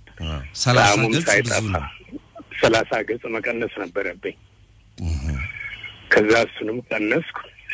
ባህሪያትም ነበሩ፣ ባህሪያትም ቀነስኩ እና እኔ ደግሞ ወድጄዋለሁ ቲያትሩን። እኔም ውስጡ ገባውና ለራሴ መስመሩንም ካራክተር ባህሪውንም ፈጥሬ እኔም ገባው። ከዛ መጨረሻ ላይ ማንም ጋሽ ነጋሽም አልሰማም በዝግጅት ላይ እንደሆነ። መጨረሻ ላይ ግምገማ ይደረጋል ሲባል ተጋበዘና መጣ። አየው፣ ይሄ ነገር የኔን ይመስላል አለኝ። አዎ ያንተ ነው ጋሽ ነጋሽ፣ እንግዲህ አበላሽቸውም ከሆነ በጣም ይቅርታ፣ እንደዚህ ነው የወጣው አልኩት። በጣም ደስ አለው፣ በሆነ በጣም ደስ ብሎት ከዛ ቲያትሩን ለህዝብ ማቅረብ ጀመርንና በዚያን ጊዜ ይታይ የነበረው እንግዲህ የፖለቲካ ምናምን ነገር ስለነበረ ይሄ ሲመጣ ህዝቡም ተቀበለው፣ ፎይታም አገኘ፣ ደስ አለው። በዚህ ይመስለኛል ብዙ ተመልካች ተሳበው ደግሞ ኮሜዲ ነው የሚገርመው እሳቸውም በሚቀጥለው አሁን ካንተ ቀጥሎ በሁለተኛ ክፍል ቃለ መጠይቁ ላይ ይሄንኑ ነው የሚገልጹት አብዮታዊ ነገሮች በዙበት መድረክ ስለነበረ በወቅቱ ይሄኛው ነበር ገላጭ በቃ ሆኖ የመጣውና ለዚህ ነው ሰውንም ቲያትር ያሰኘው አይነት ነገር ብለውኛል ትክክል ነው ከጥቅም አንፃርስ አንዳዘጋጅነት በጣም ብዙ ብር ደራሲው ያገኝ ማንም ደራሲ ያላገኘው ክፍያ እሳቸው ነግረውኛል አንተስ እንዳዘጋጅነት እኔም ብዙ አግኝቻለሁ ነገር ግን እኔ ካፈል ነበር ከተዋንያኑ ጋር የኔን ድርሻ ከተዋንያኑ ጋር ካፈል ነበር በፈቃደኝነቴ ነው እንጂ ህግ ላይ ደንብም ላይ የለም ጋሽ ደቤ እሳቸውንም አንስቼባቸው ነበር ጋሽ ነጋሽን አሜሪካን ሀገር በጣም ተቸብችቧል እንደቆሎ በዲቪዲ እና በጣም አከራካሪ ነበር ምንም ጥቅም እንዳላገኙበት ማን እንዳሰራጨው እንዳውም አንድ ስምም ጠቅሰውልኛል ወደ በኋላ ላይ እሳቸው ብቻ የእሳቸው ይገባል አንተስ የዛ ጥቅም ተጋሪ ሆነሃል ከዲቪዲ እኔ እንደውም አሁን በቅርብ ጊዜ ነው የሰማሁት እዛ በዲቪዲ መውጣቱን እንጂ አላውቅም ምንም አላውቅም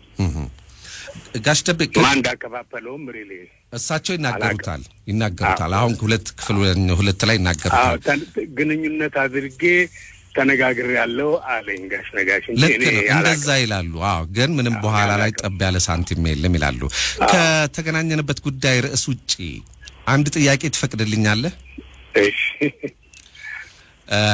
ሁለት የሚገርሙኝ ሰዎች አሉ ለሙያዬ እንደው ለጮማ ታሪክና ቃለ መጠይቅ እንስፍስፍነቴ እንደ ባለሙያነቴ ማለት ነው አንደኛው ፕሮፌሰር ኃይሌ ገሪማ ናቸው ሌላኛው የጥንት የጧቱ አንጋፋው የኪነ ጥበብ ባለሙያ አንተ ራስህ ደበበሸቱ ሁለታችሁም ጋር እስከ ዛሬ ድረስ የኢትዮጵያ ሕዝብ አድምጦት የማያውቅ ታሪክ በድምጽና በምስል ተቀርጾ በእጃችሁ ላይ ይገኛል ይሄ ማለት ራሳችሁ አስባችሁ ለራሳችሁ ብላችሁ የሰራችኋቸው ማለት ነው ዛሬ በህይወት የሌሉ የፖለቲካ ሰዎች የጥበብ ባለሙያዎች ታሪካቸውን ቀርጻችሁ አስቀምጣችኋል ግን የምታውቁት እናንተ ብቻ ናችሁ ለምንድን ነው ለህዝብ እንዲደርስ ማታደርጉት ጋሽ ደቤ አንተን ልጠይቀ እሳቸውን ሰጥቷቸው ጠይቃለሁ እኔ ቀረጽኳቸው ሰዎች ለራሳቸው ለግለሰቦችና ለቤተሰቦቻቸው አንዳንድ ኮፒ ሰጥቻለሁ እንደው ለህዝብ እንደው እንዲ በሚዲያ እንድናደምጠው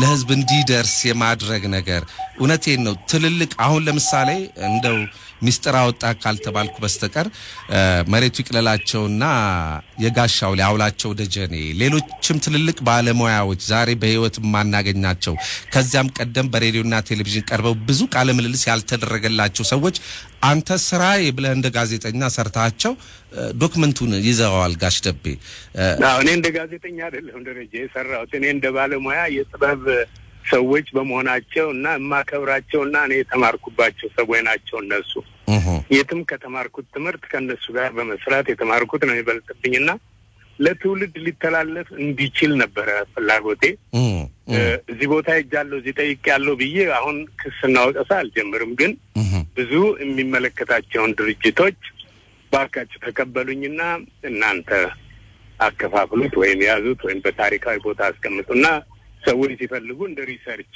ይጠቀሙበት ብዬ ነበር ማንም ይሄን ያልገፍቶ የመጣ የለም ከማዳመጥ ውጪ ስለዚህ አሁን ግን ራሴ ፕሮግራም እያወጣሁ ነው እሱ ላይ ከፈለክ ከሬዲዮ ውጪ መነጋገር እንችላለን እሺ ጋሽ ደቤ በጣም እቺን ቃል ላስገባ ስለፈለኩ ነው አየር ላይ እቺን ጥያቄ ያነሳሁት እግዚአብሔር ያክብርልኝ አንድ አባባልህን ብጠቀም ደስ ይለኛል እኔ በግንቦት ሰው አልማታም የምትለው ደስ ትለኛለች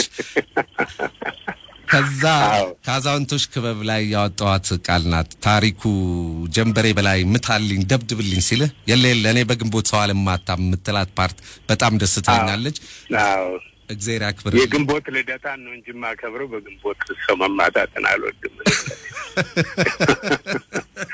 በጣም እግዚአብሔር ይስጥልኝ እሺ ጋሽ ደቤ እግዚአብሔር ያክብርልኝ ዛሬ ቲያትር ቤት ሄጄ ሴራኖና ያለው ብዬ ነበር አስቀርተኛል። እግዚአብሔር ይስጥልኝ። እሺ ደህና አልጋሽ ደቤ።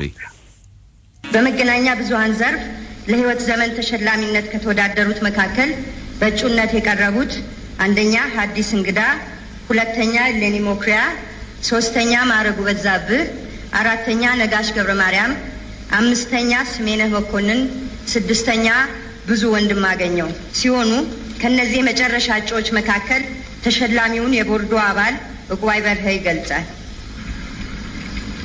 የ1994 ዓመተ ምህረት በመገናኛ ብዙሃን ዘርፍ የህይወት ዘመን ተሸላሚ ነጋሽ ገብረ ማርያም።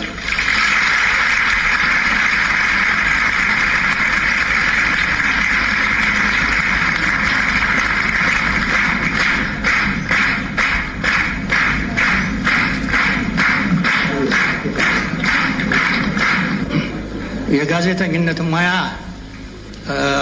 ግማሹ በሬዲዮ ግማሹ በስነ ጽሁፍ ዘርፍ ስለሆነ እንደ ሬዲዮ እንደሚሰሩ ሰዎች አንደበት የለኝም ብዙ ለመናገር ትንሽ መጻፍ እችላለሁ። ይህ ሽልማት የረጅም ጊዜ አገልግሎት ስለሚል ረጅም ጊዜ መኖሬን ወድጀዋለሁ።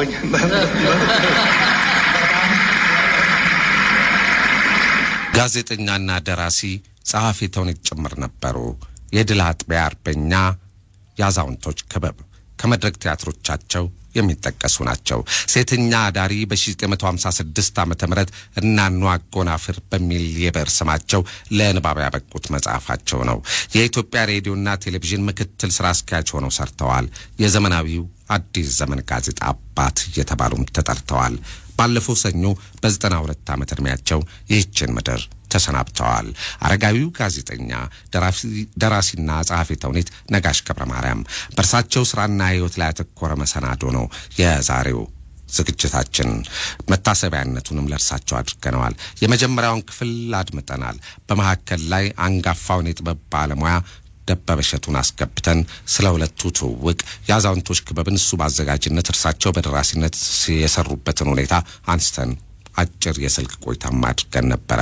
አሁን በህይወት እያሉ በስፋት ያወጓቸውን የዛሬ 16 ዓመት በመኖሪያ ቤታቸው ተገኝቼ የተጨዋወትነውን ሁለተኛውና የመጨረሻውን ክፍል ነው አድምጡት። ነጋሽ ገብረ ማርያም። የአዛውንቶች ክበብ በጊዜው በጣም ተወዳጅና ለረጅም ጊዜያት ያህል በኢትዮጵያ ብሔራዊ ቲያትር ሲታይ የነበረ ቲያትር ነው። የዚያ ቲያትር ዋንኛ ወይም መሰረታዊ ጭብጡ ምን ነበር? ነገርየው እኔም ዛሬም ድረስ አስታውሰዋለሁ፣ ግን እንደው በእርሱ ባለቤቱ አንደበት ያምራል ብዬ ነው። ምንድነው እሱን ለመጻፍም ያበቃኝ። ከዛ ብነሳ ዋና የተፈለገው ቁጭ ብለን ቡና ቤት በራፍ ስናወራ እንውላለን። መካከላችን ደርግ ከጊዜው በፊት ያባረረው የ55 ዓመት ጎረምሳ ስራ ፈቶ ቁጭ ብለዋል። ስለዚህ እንዲያው ቁጭ ብለን እዚህ ማካያቶ እየወጣን ከምናወራ እስቲ ጭንቅላታችን አንድ እናርግና አንድ ነገር መስራት አንችልም ወይ ነው አላማው። ግን ገንዘብ አግኝተን ወይ እንግዲህ መጀመሪያ ስራ ሞከርን፣ የተለያዩ ስራዎች። ይሄ ጡረተኛ ምን አሳማ የምታረባው አንተ ነህ፣ መሬት ከየት አመጣህ ነው የምትጎተተው አንተ ምን የሚል ነገር መጣ። እሺ እንግዲያው ሌላው ቢቀር ሰው ቡና ቤት ቁጭ ብለን አሻሻጮች ጋር ከምናወራ ለምንድነው የራሳችንን ክበብ ከፍተን ሰዎችም እየጋበዝን ስለ በሽታችንም እየጠየቅን ጋዜጣም እያነበብን ለምን እዛ እንውልምና ክበብ እናቋቁም ተባለ። ገንዘብ ጠፋ። ባንክ ለጡረተኞች አያበድርም። ስለዚህ አውት ከህብረተሰቦችን የሚያበድር የለምና ከየት እንበደር? ነገሩ በዚህ አቅጣጫ ነው። ጥሩ ጋሽ ነጋሽ፣ አሁን ወደምፈልገው ነጥብ ነው የመጡልኝ። እና እርሱ ይሄን ሐሳብ ከየት አመጡት? በጊዜው ማለቴ መነሻ ነጥቡ ምን ነበር? ያኔ እርሱ ጡረታ ወጥተው ነበር እንዴ? 52 ዓመት ሲሆነኝ ከማስታወቂያ ሚኒስቴር ወደ ከተማ ልማት አዛውረው ነበር፣ በዲሞሽን ማለት ይቻላል። ምክንያቱም የህዝብ ግንኙነት ኃላፊ ሆኜ ሄድኩት። ከሬዲዮና ቴሌቪዥን ምክትል ስራ አስኪያጅ ነበርኩ። ከዛ ወደ ከተማ ልማት ሄድኩ። ከከተማ ልማት 1-2 ዓመት እንደሰራው ልክ 52 ዓመቴ በትዕዛዝ ጡረታ እንድትወጣ ተባልኩና ወጣሁ። ያን ጊዜ ለጊዜው የምሰራው ግራ ገባኝ እና እንዲያው ወጣልና እዚህ መሿለኪያው አጠገብ አንድ አቶ አበባ ኃይሌ ቡና ቤት ትባላለች። እዚያ ቤቴ ወደዛ አካባቢ ስለሆነ እዛ ቁጭ እላለሁ እና እዛ ተቀምጬ የሚመጣው ሰው የሚያስገርም አይነት ነው። ወታደሮች፣ ኮሎኔሎች፣ ብዙ ልምድ ያላቸው አሉ፣ ሲቪሎች አሉ፣ ባለሙያዎች አሉ፣ ደላላ አለ፣ ሰላይም አለ።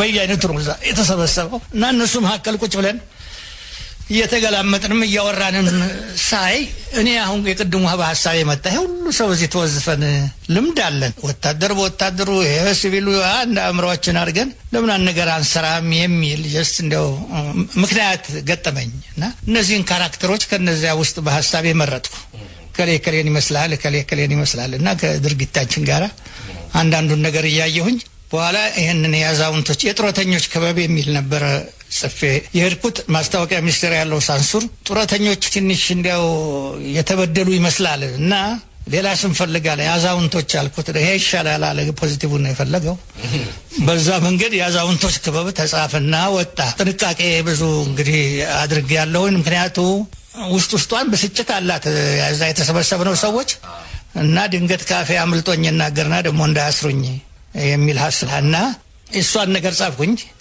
እንዳጋጣሚ ያን ጊዜ ሰው ያይ የነበረው የሳት ሲነድ አብዮት ሲፈነዳ አዳሪ ሲፈነገል ምን የሚል ማአት ስለነበረ ይሄኛው አንድ ማዝናኛ በመሳቅ በኩል ያዋዛ እስቲ የኛን ህይወት ትንሽ ይናገር ተብሎ ስለነበረ በእውነት እንዳጋጣሚ እድለኛ ሆንኩና ተወደደ ወጣቱም የተማረውም ያልተማረውም ዘንድ ደህና አድርገው ወሰዱልኝ እኔም ደስ አለኝ እንዴው እንግዲህ ካራክተሮች እንደዛው ቁጭ ብዬ እዛው አበበ ኃይሌ ቡና ቤት በረንዳ ላይ ቁጭ ብዬ ይሄ ለገሌ ይመጥራል ይሄ ገሌን ይመስላል እያልኩኝ ሰራሁት ነበር ያሉኝ እንደው ነፍሳቸውን ይማርና አውላቸው ደጀኔ ነበሩ ዛት ያዛንቶች ከበላይ ትልቅ አስገራሚ ተግበሉ እንደው ልክ ተግበሉን የሚመስል ሰው እዛ አበበ ኃይሌ ቡና ቤት የሚመጣ ሰው ነበር አይ በቀጥታ የለም እንግዲህ ትንሽ ያው ልቦለድ ማለት ትንሿን እውነት በልቦለድ ስራ ሞር ፐርፌክት በጣም ታሻሽልበታለህ የሚከለክልህ ነገር የለም ያ እውነተኛውን ነገር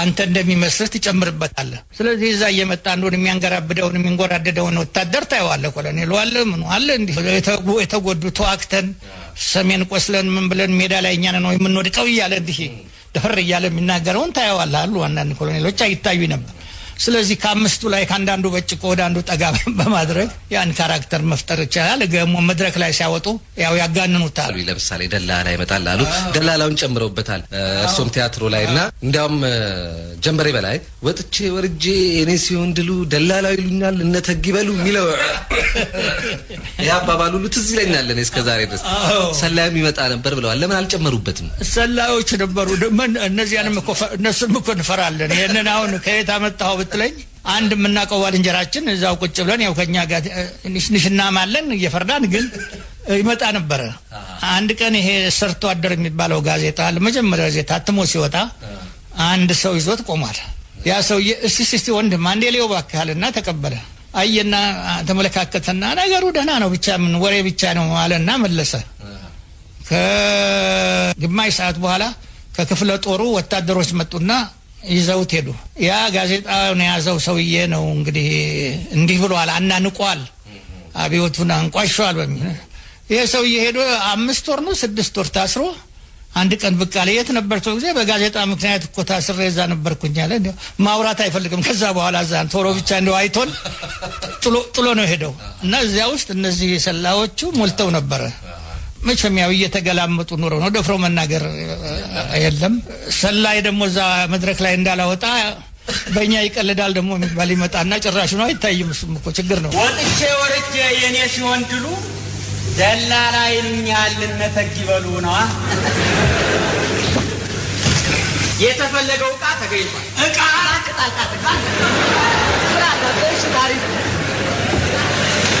ወቢዋሉ ወይዘሮ ተገኝቷል አይ ውበቷንቶ ለሞሉ ቤት አላት ሸላይ ቤት ማርቆሪዮ የሚሸልል እና ቤት አገኘው ታሪክ ማለት ነው ዝም ብለህ ታሪኩን አታምጥባቸው ውበቷንቶ አለ ምን ቸገረው እሷ አገባ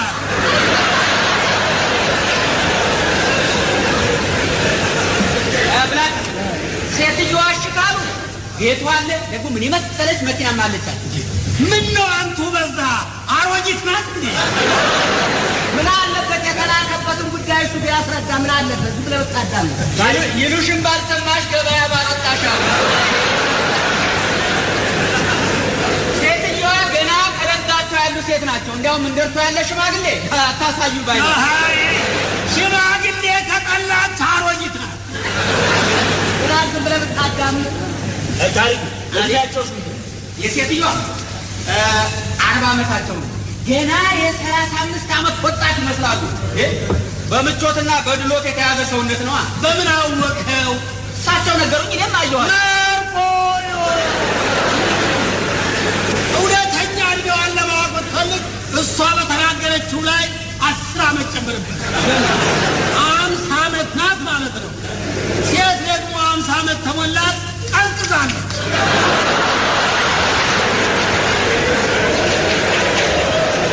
ሰማይ ታሪኩ አቤት። ለመሆኑ የሴትዮዋ ስም ማን ይባላል? አይ ስማቸውንማ አልናገርም። ስማቸውን እንዳልናገር ቃል ገብቼ ነው የመጣው። የደላላ ነገር። እንግዲህ በእድሜው በኩል ለሚመጣው ጥያቄ ግራዝማች መልሱን ያዘጋጁ። አዎ እጁን እንዳወጣ በዛው ይከተኛል።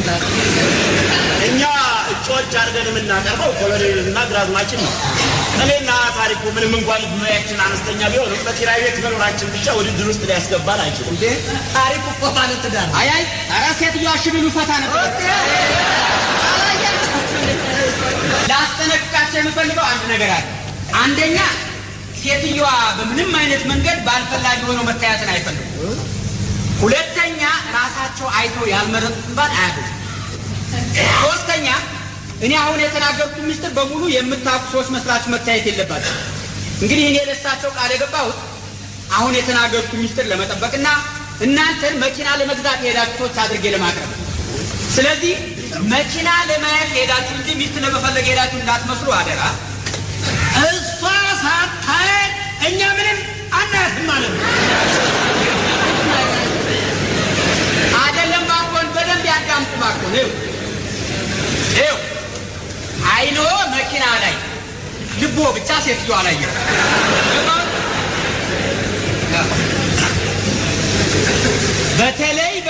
በተለይ እርስዎን አደራ የምለው እዛ ከሄድን በኋላ አንቺ የተፈለገ ነገር ነው አታታቢ ነው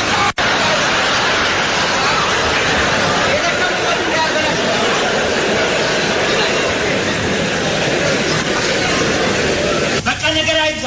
ሄደን ሴትዮዋን ማየት አለ። ሚስጥሩን ግን እንዳትደረጉ ማለት ያ መኪና ገዢ እንመስላለን፣ ሚስት ፈላጊ አንመስልም። እሷ ትምረጥ። ከተመረጥን በኋላ እምቢ ማለት አንችልም። ነገሩ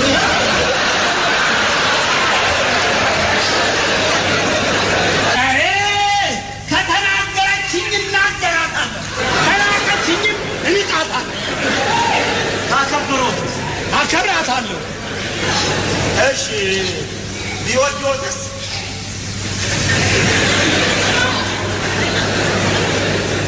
አስብበታለሁ። መለስ እርስዎ በዚህ ቲያትር በጣም ብዙ ገንዘብ አግኝተውበታል ነው የሚባለው? አዎ ደህና ነበረ። እንዲያውም እዚህ ላይ በእውነቱ ደርግ መቼም የሚጠላበት ነገር ብዙም ቢሆን ከሚወደድበት በስነ ጽሁፍ በኩል አንድ ነገር አድርገዋል። የማስታውሰው ለመንግስት ግብር ወደ 30 በመቶ የሀገር ውስጥ ገቢ ይሁን ለምን ገቢ ተብሎ የሚቆረጣል ከቲያትር ቤቱ ከሚያገኘው ገቢ 30 በመቶ። ያ 30 በመቶ ተነሳ ጽሁፍን ለማበረታታት ብለው ብዙዎች ስለተናገሩ በቅርብ የነበሩ ያቺ ቀረጥ ባለመነካቷ የኔ ያህል ብዙም ባይሆን ወደ 33,000 ብር አግኝቻለሁ። ያን ጊዜ እንግዲህ ትልቅ ብር ነው ማለት ይቻላል። ምክንያቱም ያ ግብሩ ስለተነሳ አንድ 33,000 ብር እየተቆራረጠ ይመጣል። እንግዲህ ምን ላይ አዋልከው ብትለኝ ግራ ያጋባኛል። እዚህ ትንሽ አጥር ትንሽ አጥር ያለው የቀረው ተጠጥቶበታል። እሱ ቲያትር ግን በቪዲዮ ካሴት ተቀርጾ ተሰራጨ በሚል እንዳውም አስታውሳለሁ ከአንድ ሙዚቃ ቤት ባለቤት ጋር ሁሉ ውዝግብ ተነስቶ እንደነበር ነው። ይሄ ጉዳይ ከምን ደረሰ? አዎ እኔ ውዝግብ እንኳን ሳይሆን ምንድነው የሆነው፣ ይሄንን ነገር ደበበ እሸቱ ነው ያዘጋጀው ቲያትሩን እና ታይቶ የተወሰነ ቦታ ከሄደ በኋላ በቴሌቪዥን እናሳየው የሚል ሐሳብ አመጣ። እንዴ እሱ ከታየማ መድረክ ላይ መጥቶ ማን ያይልናል ስለው ጊዜ አው እስካሁን ብዙ ጊዜ ታይቷል፣ እንዲያውም ህዝቡን ይቀሰቅሰዋል፣ ይሄን ደግሞ ስፖንሰር የሚያደርግልን ሰው አለ 5,000 ብር ከፍላለሁ ብሏል አንድ ድርጅት፣ በሱ እናሳየው ይለኛል። እንግዲህ አዘጋጅ እንደሆነ ከዛ በኋላ ማስታወቂያ ሚኒስቴር ጌታቸው ኃይለማርያም እና ሌሎች ሆነው ያዘጋጁትና ይታያል። ለተወሰነ ጊዜ እውነትም ጥቂት ሰዎች አመጣ። 5,000 ብር ከፈሉን። 2,500 ለአክተሮች ተሰጠ። ለኔ 2,500 ተሰጠኝ በቴሌቪዥን። አንድ የተገልጾ እዛ ስለተገኘ ባጭር ጊዜ ውስጥ አንዱ ኬንያ ያየሁት ይለኛል፣ አንዱ ስዊድን አየሁት ይለኛል። ይሄ በእግሩ አልሄደ እንግዲህ የሚሰሩ ሰዎች አሉ። ማን ነው የሚያደርገው? እና ብዙ ቆይቼ እንዲያው ሰው ሁሉ ዝም ትላለህ ወይ የምንስለኝ ተነስቼ ማስታወቂያ ሚኒስቴር አቤቱታ አቀረብኩ። ኮሎኔል ማን የሚባል ሰው የነበረ ሚኒስትሩ በኋላ በደርግ ጊዜ የነበረው ኮሎኔል ፈለቀ ሄድኩና ስናገር ማን ነው ይሄን ያደረገው? ይንገሩኝ ሰው ይሆናል እንዴት አውቀዋለሁ? እኔ እዛ ቤት ውስጥ ሰርቼበታለሁ ስንት ሌባ አለና የሆነ ሆኖ የኃላፊው መጠየቅ የለበትም ወይ ተባለ። ወሬ ግሩሙ ተጠራ እና ምን ብሎ መለሰ? በእውነት ትንሽ ቅር ያሰኛል። እኛ አንድ ጊዜ አሳይተን ሰርዘነዋል እና የለም ብሎ ተናገረ። ያን ጊዜ እንዲህ ብሎ ነው ያመለጠው። ግን ይሄ ፊልም ኖሮ ከጊዜ በኋላ ደግሞ እየወጣ ይታይ ጀመረ። አንድ ይሄ ብቻ ሳይሆን አሁን በመጨረሻ ደግሞ የወጋየሁ ባለቤት እዚያ ቴሌቪዥን ውስጥ ሰራ ነበር። ለአሜሪካን ሀገር ገባች። እዛ ለማሳየት ስትሞክር አንዳንድ እዚህ ጉዳዩን የሚያውቁ ሰዎች አክተሮችም አልተከፈሉ አንቺ ብቻሽ ወይ ምን ብለዋታል። ሲያስቸግሯት ለኔ ደብዳቤ ጻፈች። ይወክሉኝና እኔ ልሽጥና የባሪም ድርሻ ያለው ስትል ወረቀት ደህና ታትምና የሚል እኔ መቆጣጠር አልችልም ባንቺ እምነት ነው ደግሞ ጽፋለሁ። ያን ወረቀት ሄዳ ቦክራለች። እሱ አይደለም በፍርድ ቤት የሚል ነገር ውክልናው መሆን አለበት ተብላለች መሰለኝ። በኋላ እንደገባኝ እና ይዛል ለምን ብላ እዛው ሀገር ያከራዩታል፣ ይሸጡታል፣ ያባዙታል፣ ምን ይሉታል። እና ቢቸግረኝ ለውጭ ጉዳይ ሚኒስቴር ጻፍኩ። ጠርተው የጠየቋት ይመስለኛል እዛ በኋላ እንደሰማሁት። ለኔ ግን በውጭ ጉዳይ ሚኒስቴር መልስ የተሰጠኝ ነገር የለም። ያለኔ ፈቃድ ማንም እየተጠቀመበት እንዴት ይሆናል ያቤት ታቀረብኩ።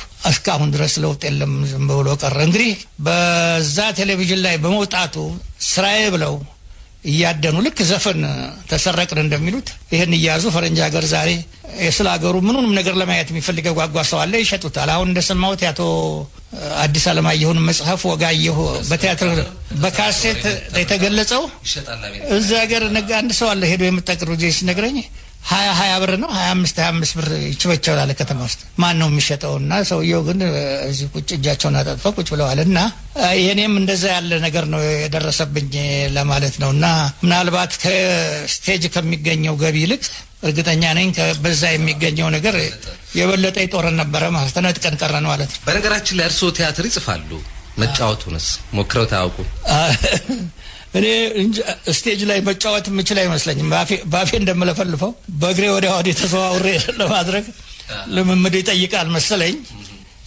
አልተጫወትኩኝም። ያው እጽፋለሁ። እርግጥ ባህሪያቶቹን እንግዲህ ስለ ባህሪያት ያው ከኔ የሚበልጥ በስራው ላይም እንዳለ ታውቀዋለህ። ሰዎችን የማየት የሚሰሩትን ነገር የማጥናት ንግግራቸውን፣ ፈሊጣቸውን አንዳንድ ነገር መመልከት ለደራሲ ይጠቅማል። ስለዚህ ካራክተሮቹን ከቤትም ከውጭም ያለውን ነገር በማየት አንዳንድ ነገር ለጽሁፍ የሚያግዙኝ ነገሮች ያጠራቅማለሁ፣ ደግሞም እጠቀምበታለሁ። ከዛ በኋላም ጽፊያ ያለ ነበር አንድ ሐመልማል የሚል እሷን ደግሞ ቲያትር ናቁብኝ ስወስዳት ብሔራዊ ቲያትርን ስወስደው ይሄ እኛን ቲያትር ቤት አይመጥንም አለኝ እዛ የነበረው። አገር ፍቅርም ወሰድኩ። እነሱም ትንሽ አጠር ይላልም ምንትስ ነው አሉ። ሎጂኩንም ብዙ አልወደዱትም። ተጠቅሎ ብዙ ብር ከፍዬበታለሁ በታይፑ በምኑ ተጠቅሎ ቁጭ ብሏል። አሁን ምን እንደማደርገው ማለት ጊዜ ይጠብቅ አይነት ነው እና ለመጻፍ ሞክራለሁ። ግን ሁልጊዜ ደራሲ ነኝ የሚል ሰው ችግሩ እንደፈለገው አሳትሞ መጠቀም ያለመቻሉ ነው።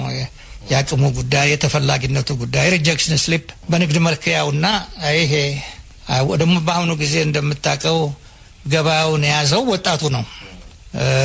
ሀገራችን እንኳን አሁንና በጃንሆይ ጊዜ እንኳን 72% ከኢትዮጵያ ሕዝብ 72% የሚሆነው ከ30 ዓመት በታች ነው ይባል ነበር ያን ጊዜም ሳምፕል ሰርቬይ ያደረጉና። አሁን ደግሞ ያ ወጣቱ እንዳሸነፈ የፈላውና ሰው የሚያተኩረው ወጣቱን ገበያ አድርጎ ነው ለሚሰራው ስራ ሁሉ። ዘፈኑም የምናየው ምንም ምንለው እኛ ደግሞ ስለ ፍቅር ተነስተን መጽሐፍ አሁን ረስተነዋል ነገሩንና ሊሆን አይችልም። ስለዚህ በተቻለ መጠን ስለ ማህበራዊ ጉዳይ መጽሐፍ ነው የምፈልገው። አሁንም የጻፍኩት ስንታየው የሚለው መጽሐፍ ከማህበራዊ ጉዳይ አንፃር ያለፈውን ነገር ነው ሪሊ ያለፈውን ነገር እና ምናልባት እስከ ደርግ ድረስ የነበረውን ጉዳይ አጠቃሎ በመጠኑ የሚጠቅስ መጽሐፍ ነው። ይታተማል። እኔ ገንዘብ ስለሌለኝ መቼም ማሳተመው አይመስለኝም። ልጆቼ ወደፊት ያሳትሙት።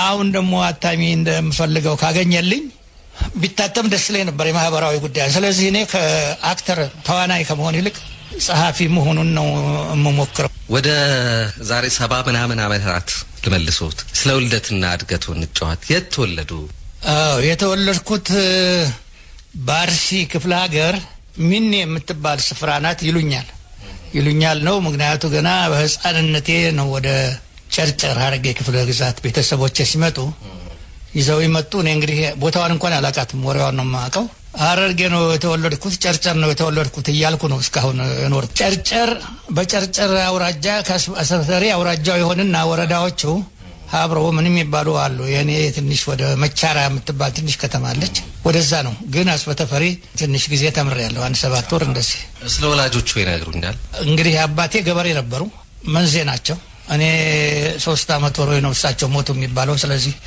አላውቅም ብዙ እናቴ ናቸው ያሳደጉኝ እናቴም አያቴም ማለት ይቻላል ያው መሬት ነበራቸው እንግዲህ እንደ ነፍጠኛ እንደምን ሰው እየተባለ ተሄዶ እርሻ አለ ከተማ ትንሽ ከተማው አካባቢ ቤቶች ምናምኖች የሚያከራዩአቸው በትንሽ ዋጋ የባላገር ቤቶች ነበርና ያደኩት እዚያው ነው እናቴ ጋር አያቴ ጋር ያልኩኝ እድሜ ወደ 10 ወይ 11 ግድማ እስኪሆን ድረስ ታላቅ ወንድሜም ያው አብረን ነበርን በፊት እዛው አቶ አሰፋ በኋላ ግን እሱ ወደ ኢብሳ የሚባል ቦታ ወደ በረሃ ውስጥ ሚስዮኖች ነበሩ እንግሊዞች ሆኑ ካናዳ ከሁለት አንዱ ናቸው እዛ ሄዶ ተማረ እንዳጋጣሚ እንግሊዝኛ ምንም ሁሉ ተማረ ቀደም ብሎ ማለት ነው ጣሊያኖች ሲመጡ እንዳጋጣሚ እኔ እንዴት አድርጎ እንዳወቀው አላውቅም የጣሊያኑን ቋንቋ ምንም ጊዜ አልፈጀበትም እንግሊዝኛ ስለሚያውቅ ፊደሎቹንና ምኑን አስተርጓሚ ሆነ እዛው እኛው መቻራክ ትንሽ ከተማ ውስጥ እና እኔም እዛ ትምህርት ቤት የጣሊያን ትምህርት ቤት ይከፈት ተባለና እንጂ አንድ ወር ነው የተማርኩት መሰለኝ እዛ ከባላገር እዛ ወሰደኝ ልማር ጣሊያንኛ እና ከአንድ ወር በኋላ እሱን አስተርጓሚነቱን አዛወሩና መሰላ የሚባል ሀገር ወደ ሀረርጌ ከተማ ያጠጋ ነው ሂርና መሰላ ሲሄድ አብሬው ሄድኩ እዛ ሲሄድ ደግሞ ትምህርት የለም ምን የለም የቄስ ትምህርት ቤት እንደገና ቄስ ትምህርት ቤት ጀመርኩኝ 2 አመት ያህል ወዲያው ጣሊያኖች ሲወጡ አሰበተፈሪ መጣ እንግዲህ አሰበተፈሪ 7 ወር ያህል እዛ ቆየን ያልኩት እዛ ትንሽ ተማርኩ መጀመሪያ እንግዲህ የዘመናዊ ትምህርት የጀመርኩት አሰበተፈሪ ነው ማለት ይቻላል ቅድም በጨዋታችን መሃል አንስተነው ነበር እናኑ አጎናፈር በሚል የበርስም ሴተኛ ዳሪ የሚል መጽሐፍ አሳትመዋል ያኔ እድሜው ስንት ነበር መጽሐፍ አስተታተም ምናልባትም ያ መጽሐፍ ከወጣትነት እድሜው ከዚያን ጊዜው ገጠመኝና ትዝታው ጋር የተያያዘ ሊሆን ይችላል ብዬ ስለገመትኩ ነው ሊሆን ይችላል ምክንያቱ ያ እንግዲህ በ56 ነው ያ መጽሐፍ የታተመው ምናልባት እድሜ እንግዲህ ያን ጊዜ ወደ 30 ምናምን 40 ግድማ እንዲጠጋል እና ያኔ ወደ በረሃ ሄዱ ነበር አዎ ወደ በረሃም ሁላችን ነው ሄደው እዛማ ወበረሃ እኮ ዛሬ እንግዲህ የዘመኑ ወጣት የት እንደሚሄድ ብዙ አላውቀውም ግን ወደ ትልቅ ሆቴል ሄደው ይደንሱ ይሆናል በቴሌቪዥን ነው ብዙ ነገር የምናየው እና መዝናኛ ቦታ ይከዳል የኛ መዝናኛ ጊዜ እንግዲህ ወበረሃ ይበልጠው ጊዜ ሊሆን ይችላል ብዙ ወጣት ያንን አካባቢ ድሮ የማያውቀው የለም የሚመስለኝ ዳንስ ነበረ ዳንስ እንማራለን የሚለው ነገር ነው ብዙ ተሳስቦ የሚሄደው እስቲ ምንድን ነበር የዛን ጊዜ ተወዳጅ የሚባሉት ዘመነኛ ዳንሱ እነ ታንጎ ስሎ ወልስ የሚባለው ሩምባ ሳምባ እነዚህን ሁሉ በደንብ እንደነሳቸው ነበር ያን ጊዜ አሪፍ ነበሩ ብዙ መጥፎ አይደለም ብቻ እነሱ ሁሉ እንደነሳቸው ነበር በተለይ ስሎ ወልስ የሚባለው እንዳስ በጣም ወደው ነበር ነው ራስ ለምሳሌ አዘውትረው የሚሄዱት ከነማን ጋር ነበር ውቤ በረሃ ሲሄዱ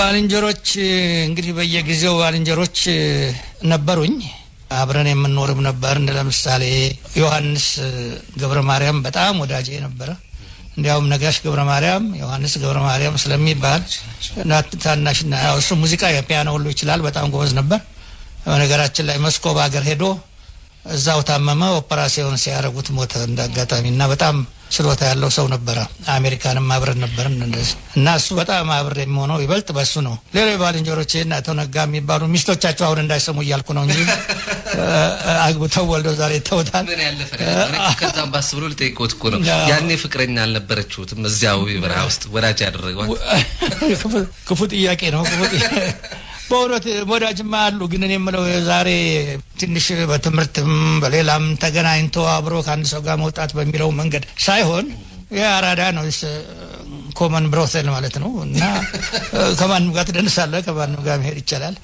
ደግነቱ እንዳውኑ እና ኤድስን የመሳሰሉና የማያወላዱ በሌለበት ዘመን ስለሆነ ታሞ መዳንም የሚቻልበት ዘመን ነበር ምናልባት ጸብና አምባጓሮ አይጠፋም ነበር ነው የሚባለው ወይ በረሃ ተሳትፎ ያውቃሉ ጸብና አምባጓሮ አለ እንግዲህ ፈሪዎች የሆነው እዛ ለመድረስ እንጠነቀቃለን ብዙ ጊዜ ግን እኔ ወታደርና ከክብር ዘበኞች ጎረምሶች አሉ ብዙዎች ይመጡና እዛ ይጣላሉ እንግዲህ አንዱ እንዳልኩት ለመደባደብ የሚያደርሰን ነገር ከሌለ ፈሪዎች ከሆን ብዙዎቻችን በዚህ በኩል ተጋልጦ ተጣልተን የምንለው ነገርም አይኖርም አንዱ ቤት የማይመች ከሆነ ቀጥሎ ያለው ሙዚቃ ቤት አለ እዛ እንገባለን ሄደን ሶስተኛው እና እርግጥ የሚጣሉ ሰዎች ነበሩ ደግሞ ከኛም ቀደም ብሎ እኛም ብዙ ምን ሰማዋለ ሴቶቹ ብዛት የላቸው ወዳጆቻቸው ሊበረክቱ ይችላሉ ሰው ደግሞ ተግደርዳሪ ስለሆነ እኔ ያያለሁ ነው የሚል ጠብ ይነሳና ተፈንክቶም ተደብድቦም ተጋርሎም የሚወጣ የሞትም ሁሉ ይኖራሉ እና ግን በእኛ ጊዜ ትንሽ እየበረከተ ንግዱ እየደራ ስለሄደ ቡና ቤቱም እየበረከተ ስለሄደ ከአንዱ ጣቢያ ሰው ተሯሩጦ መሄድ ይችላል ደሞኛ አንዳንድ ጊዜ የተወሰኑ ግሩፖች ሆነን እንደራስ ሆቴል ያለ ቦታ እንደምን ያለ ቦታ ብርና አቅም ሲኖር አንዳንድ ምናቃቸውን ሴቶች ይዘን ከዛ ቦታ ሳይሆን ቢሮ ሰራተኞች ሆስቴሶች ምንም ይዞ እዛ ሄዶ መደነስ ይቻል ነበር እንደራስ ሆቴል ይሄ ግን ሁሉ ጊዜ ሳይሆን አልፎ አልፎ ወይ በረሃ ምን ጊዜም ጭፈራ ያለበት ቦታ ስለሆነ መሄድ ይቻላል ያን ጊዜ እሺ በልስ በዚህ ወደ ትዳሩ ዓለም እንግባ መቼ ነበር ያገቡት አሁን ካገባሁኝ አንድ 18 አመት 19 አመት ሊሆነኝ ነው አዘገዩ በጣም ዘግይቻለሁ የሚገርመውም የሚያሳዝነኝም እሱ ነው አቶ ደረጀ በጣም የሚያሳዝነኝ ለወሌሎችም መመክረው በልጅነት ማግባት ብዙ ጥቅም እንዳለው አሁን ነው የምረዳው ምክንያቱም አባትየው ያልተሳካለትን ትምህርት በልጆቹ ለማየት እድል ይሰጠው ነበር ረጅም ጊዜ ያለው ተሯሩጦ ይሰራል ቤተሰቡን ለማስተማር ይጥራል ደግሞ ትምህርት ቤቱ ምንም ድሮ ርካሽና መች በነበረበት ጊዜ ቀደም ቢወር ያግብቼ ቢሆን ኖሮ ዛሬ ልጆቼ ዩኒቨርሲቲ ጨርሰው በሰላም የሚኖሩበት አካባቢ ነው እኔ ግን ትምህርት የራሱ ወጣ ገባ ሆነና አንዴ አስተማሪ ሆኜ ስወጣ ተመልሼ ኮተቤ ተማሪ ስሆን ከኮሌጅ ወጥቼ በባንክ ከዛ ወጥቼ እንደገና ተማሪ ቤት ስል ጊዜ ስርዓት ይዞ አሁን ልጆቼ ከ4 አመት ጀምረው ነው ትምህርት የጀመሩት ያን ጊዜኛ ከ15 አመት አካባቢ ተነስተን የምናረጋው ትምህርት ወረና በጣም ዘገየው ከፈረንጅ ሀገር ስመጣ ደግሞ ዘመኑ ያኔ ይጠይቅ የነበረው ቤት አለ ወይ መኪና አለ ወይ የሚለው ጥያቄ ይሄን ሳልሰራ መቼ ነው ያልን አስፈላጊ ያልነበረ ነገር ነው ግን ሰርጉም በጣም ከባድ የነበረበት ዘመን ነው እንዳየሁት ቆይ ተነጎዲያ ስንል ማርጀቴን ሳላቆር ደርግ ጥሮታ ከወጡ በኋላ ያገቡት አዎ ውጣ ካለኝ በኋላ ያው ሌላ ቢቀር ለዚች ሀገር ሰው ሁሉ ኮንትሪቢዩት የሚያደርገው ልጅ ነው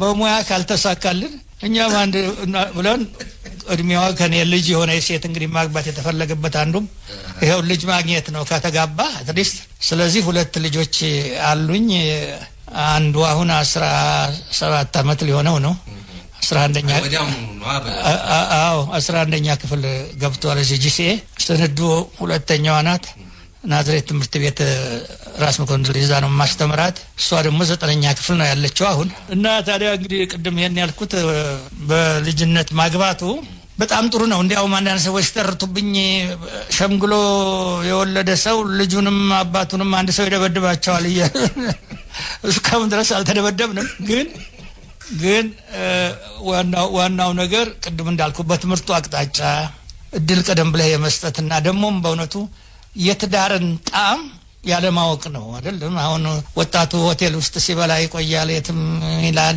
መቼ ሞላልኝና ነው ይላልና ግን ውጭ የሚያጠፋው ገንዘብም ሆነ ህይወት በቤት ውስጥ ቢያደርገው ነገር ከዛ ይመስም ነበር አሁን ሳይው ቤት ነበር ያገቡት አይደለም በሽማግሌ እንደ ሀገራችን ጠባይ እንደውና ማን ነው ሽማግሌዎቹ አሉ አሁን አቶ ወርቁ ተስፋ እንዳጋጣሚ የተማሪ ቤት ጓደኛዬና የልጄም ክርስትና አባት ነው አቶ ወርቁ አለ በሷም በኩል እና አቶ ግርማ የሚባሉ እና ተክሌ የሚባሉ ሽማግሌዎች እና በሽማግሌ አድርገን ነው የጨረስነውኛ ወደ መጫጫሩ ያጎታቸውና አባታቸው እንዳዋዜ የመጠናወት ነገር አላቸው ልጆቹ ላይ ልጆቹ ደህና ናቸው ሳያቸው አሁን ግጥም አንዳንድ ነገር ይሞካክሩና ሳየው የኔም አስተዋጽኦ ባይሆን አንድ አይነት ኢንፍሉዌንስ ትንሽ ተሰምቷቸው ይሆናል እንደማያቸው የሚቸገሩ አይመስለኝም እድል አግኝተው ወደ ዩኒቨርሲቲው ቢዘልቁ እርግጥ እኔ መከርኳቸው ትምህርት እሷ ፋርማሲስት ብትሆኚ ያልኳት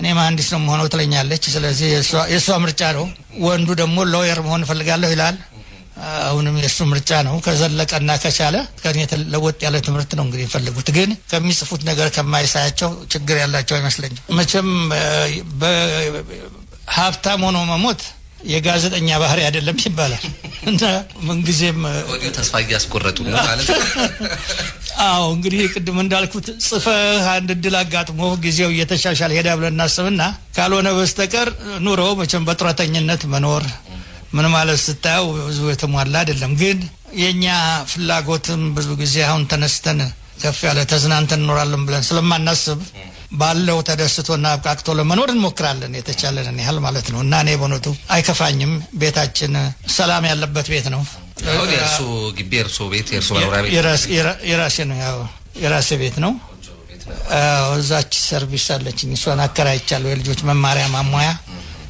ጎሚስቷ ምነው የተባለችው ነገሮች በእንደዛ እየተደጋገፍን ጥሮታችንን ይዘን እንኖራለን ፍላጎታችን ከጤንነት ማቅጣጫ ብዙ አይደለም ሰላም ሞካለ ቤትህ የሚያስደስት የራስ ህይወት ካለች ረስችኩ ስለ ባለቤቱ ስማቸው ማን ነው ወይዘሮ እርግቤ ተክሌ ትባላለች በምን ሙያ ላይ ነች ማለት ነው የቤት መቤት እሷ ቤት መቤት ናት ቤት መቤት ናት ሁለታችንም ልጆቻችን እናስተምራለን እሷም ከቤት እኔም ከዚህ ይያል ጊዜውን የት ነው የሚያሳልፉት በምን ያሳልፉታል እንደው ልክ እንደ ቲያትር ድርሰቱ እሱኩ ነው ትዝ ያለኝ ያዛውንቶች ከሆነ ያቋቋም ወይም የተቋቋመ ነገር አለ ብዙ ጊዜ ነው ወንቶ ማጠፋው አንዳንዱ በዚህ በማህበራዊ ጉዳይ ነው እዚህ ድሮች ያሉ በቀበሌዎችም ለአንዳንድ ነገር እርዳታ ይጠሩናል ስብሰባ ላይ ተገኝተን ጽዳት ቢኖር እንዲህ ብናረግ የሚል ነገር ስለሆነ ብዙ ጊዜ በማህበራዊ ጉዳይ እሳተፋለሁኝ ሌላው እኔ መጽሐፍ ደስ ስለሚለኝ መጽሐፍት ቤቴን ያሳያለሁ መጽሐፍት ቤት ያለችኝ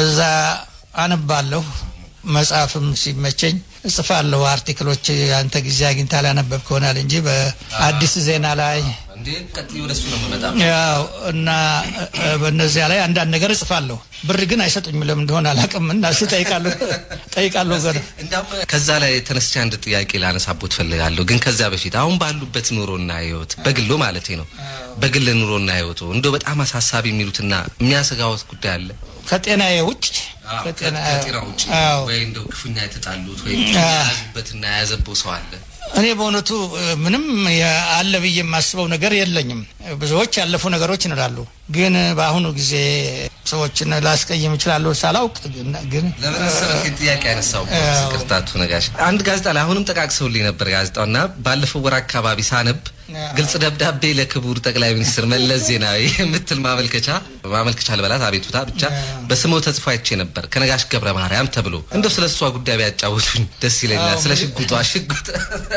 መጀመሪያ በእውነቱ ከፈቀድክልኝ ላመሰግን የምፈልገው ያንተን የጋዜጠኝነት ስራ ነው ምክንያቱም የጋዜጠኝነት ትምህርት የተማረ ሰው ሁሉ ጊዜ ጥናቱን ሪሰርቹን አድርጎ ነው የሚመጣው በእኛ ሀገር ያለው ጥናት እንዲያው ማይክሮፎን ይዞ ሄዶ እስቲ እንዳው ከልጅነት ጀምረ ያለውን አውራኝ የሚለው ሳይሆን ያለው የሙያው ትምህርት አንድ ነገር አጥንቶ በዚያ ላይ የተመሰረተ ስፔሲፊክ ነገር መጠየቅ ትልቁ ሙያ ነው ያጋጠምከኝ አንተ ነህ ለማለት ነው በእኔ ልምድና አንተን ያየሁትና በጣም ደስ የሚል ነው እንዳየሁትም የማስ ሚዲያው ምን ያህል እየተሻሻለ እንደሄደም የሚፈነጥቅ ነው የሚመስለኝ በእኔ በኩል እና አሁን የጠየቀኝን እንደገና ቆይዝች ጋር እንደሆነ ባልከኝ አንድ ነገር ጠይቀኝ ደብዳቤ ለጠቅላይ ሚኒስትር መለስ ዜናዊ እንዴ እዚች ሰርቪስ አለችኝ እና እሷና ተከራይታ የምትኖር ሴት ነበረች ዘለው ገብተው መኪናዋን ማታ ሲዳብሱ ውሻው እየጮኸ ሰማሁኝ ተነሳውና በመስኮት ሳይ መኪናው ስር አንድ ሰው ልብ ይለኛል ኦረ ሌባ ገብቷል ብዬ ተዚህ ተንጫይተን ዱላውንም የተገኘውን ነገር ይዘን ስንል ሴትዮዋም እናጋጣሚ በመስኮት ሌባውን አይታለች አለች ስንወጣ እየዘለሉ በዚህ ባጥሩ ላይ በዚህ በኩል አጥር ላጥሩ እየዘለሉ ሸሹ እና በኋላ አሰብን እንዴ ወተንስ ምን እናረጋቸው ነበር እነዚህ ሰዎች ብናያቸው ሌባ እርግጥ ፈሪ ሆኖ ሸሽቶ ነው እንጂ ቆሞ አትመለስም ወይ ቢለኝና ሽጉጡን ደግኖ ወደ ቤት ተመለስ ቢለኝ ከመግባት በስተቀር ምን አደርጋለሁ እንዴ? ለምንድን ነው መንግስት ይሄን ነገር ሊያይልን የማይገባው? ሽማግሌዎች ነን እና ማባረር መሮጥም መሸሽም ካልቻል በዚህ ህብረተሰቡ ዘንድ ደግሞ ደህና ሽማግሌዎች ናቸው፣ አይሰክሩም፣ አይበጠብጡም፣ አይተኩሱም ከተባል በገዛ ገንዘባችን አሮጌ ሽጉጥ ገዝተን እንድንይዝ ለምን አይፈቀድምና ነው የምንከለከለው? ሽጉጡ ገዝቶ መያዙ ወራቱ ራስን ለመጠበቅም ለምንም አስፈላጊ ነበርና ብዙዎቻችን ድሮ መሳሪያ ደግሞ መያዝ ለምደን ነበር። ጉጉቱም አለ መሰለኝ እና የለም ይሄ ትንሽ ህጋዊ በሆነ መንገድ የተፈቀደላቸው ሞልተዋል። ብዙዎች ምናቃቸው አሉ። ከፖለቲካ ጋር መያያዝም ያለበት አልመሰለኝም። ይሄ በዜግነት የሚያስፈልግ ስለሆነ እንግዛ ነው ጥያቄው። ወይ ፈቃዱን ስጡንና ከውጭ ሀገር ሰዎች ገዝተው ይዘው ይምጡ እናስመዝግብ እና ራሳችንን እንጠብቅ ነው። ግን የሆነ ሆኖ ዋናው አሁን ራሳችንን እንጠብቅበት እና መንግስት ይፍቀድልን። በፈቃድ ያለ ፈቃድ የሚይዝ ሰው ብዙ ሊኖር ስለሚችል ገዝተን ደብቀን ምን አገላመጠን በህጋዊ መንገድ ብንሰራበት የሚል ነው። እንግዲህ ለጠቅላይ ሚኒስትሩ የኔና ቢጦቼ ችግራችን እንዲታወቅልን በጋዜጣ የጻፍኩት። እስቲ ስለ አንዳንድ ምርጫና ፍላጎት ልጠይቁ። እንግዲህ ብዙ ነገሮች አውርተናልና ጥቃቅን የሚመስሉ ከምግብ አይነት ምን ይመርጣሉ አቶ ነጋሽ? እንግዲህ መቼም ያበሻ ወይ ስጋ ወይ ሽሮ ነው የተለመደው የሚኖረው። ምግብ ስጋ ወድ ነበረ እስከ አሁን ቅርብ ጊዜ ድረስ። ምክንያቱ ኩላሊቴ በሽተኛ የሆነ በሄደ ቁጥር ሐኪም ከስጋ እንድርቅ መከረኝ። ከዛ ውጭ ድክመቴ ምናልባት ለውፍረቴ ምክንያት የሆነው ጣፋጭ እንደ ልጆች ወድ ነበረ እና እሱንም እያደር መተው አስፈላጊ ሆነ። ስለዚህ ወደ ፈረንጆቹ የሚመክሩን ሐኪሞቹ የሚመክሩን ወደ ቅጠሉ፣ ወደ ካሮቱ፣ ወደ ምናምኑ ወደ አትክልት ወደዛ ሄዱ ነው የሚሉት። እንግዲህ እሱን መለማመድ ይዘናል። አሁን ደግሞ ወደ ኋላ ተመለስ።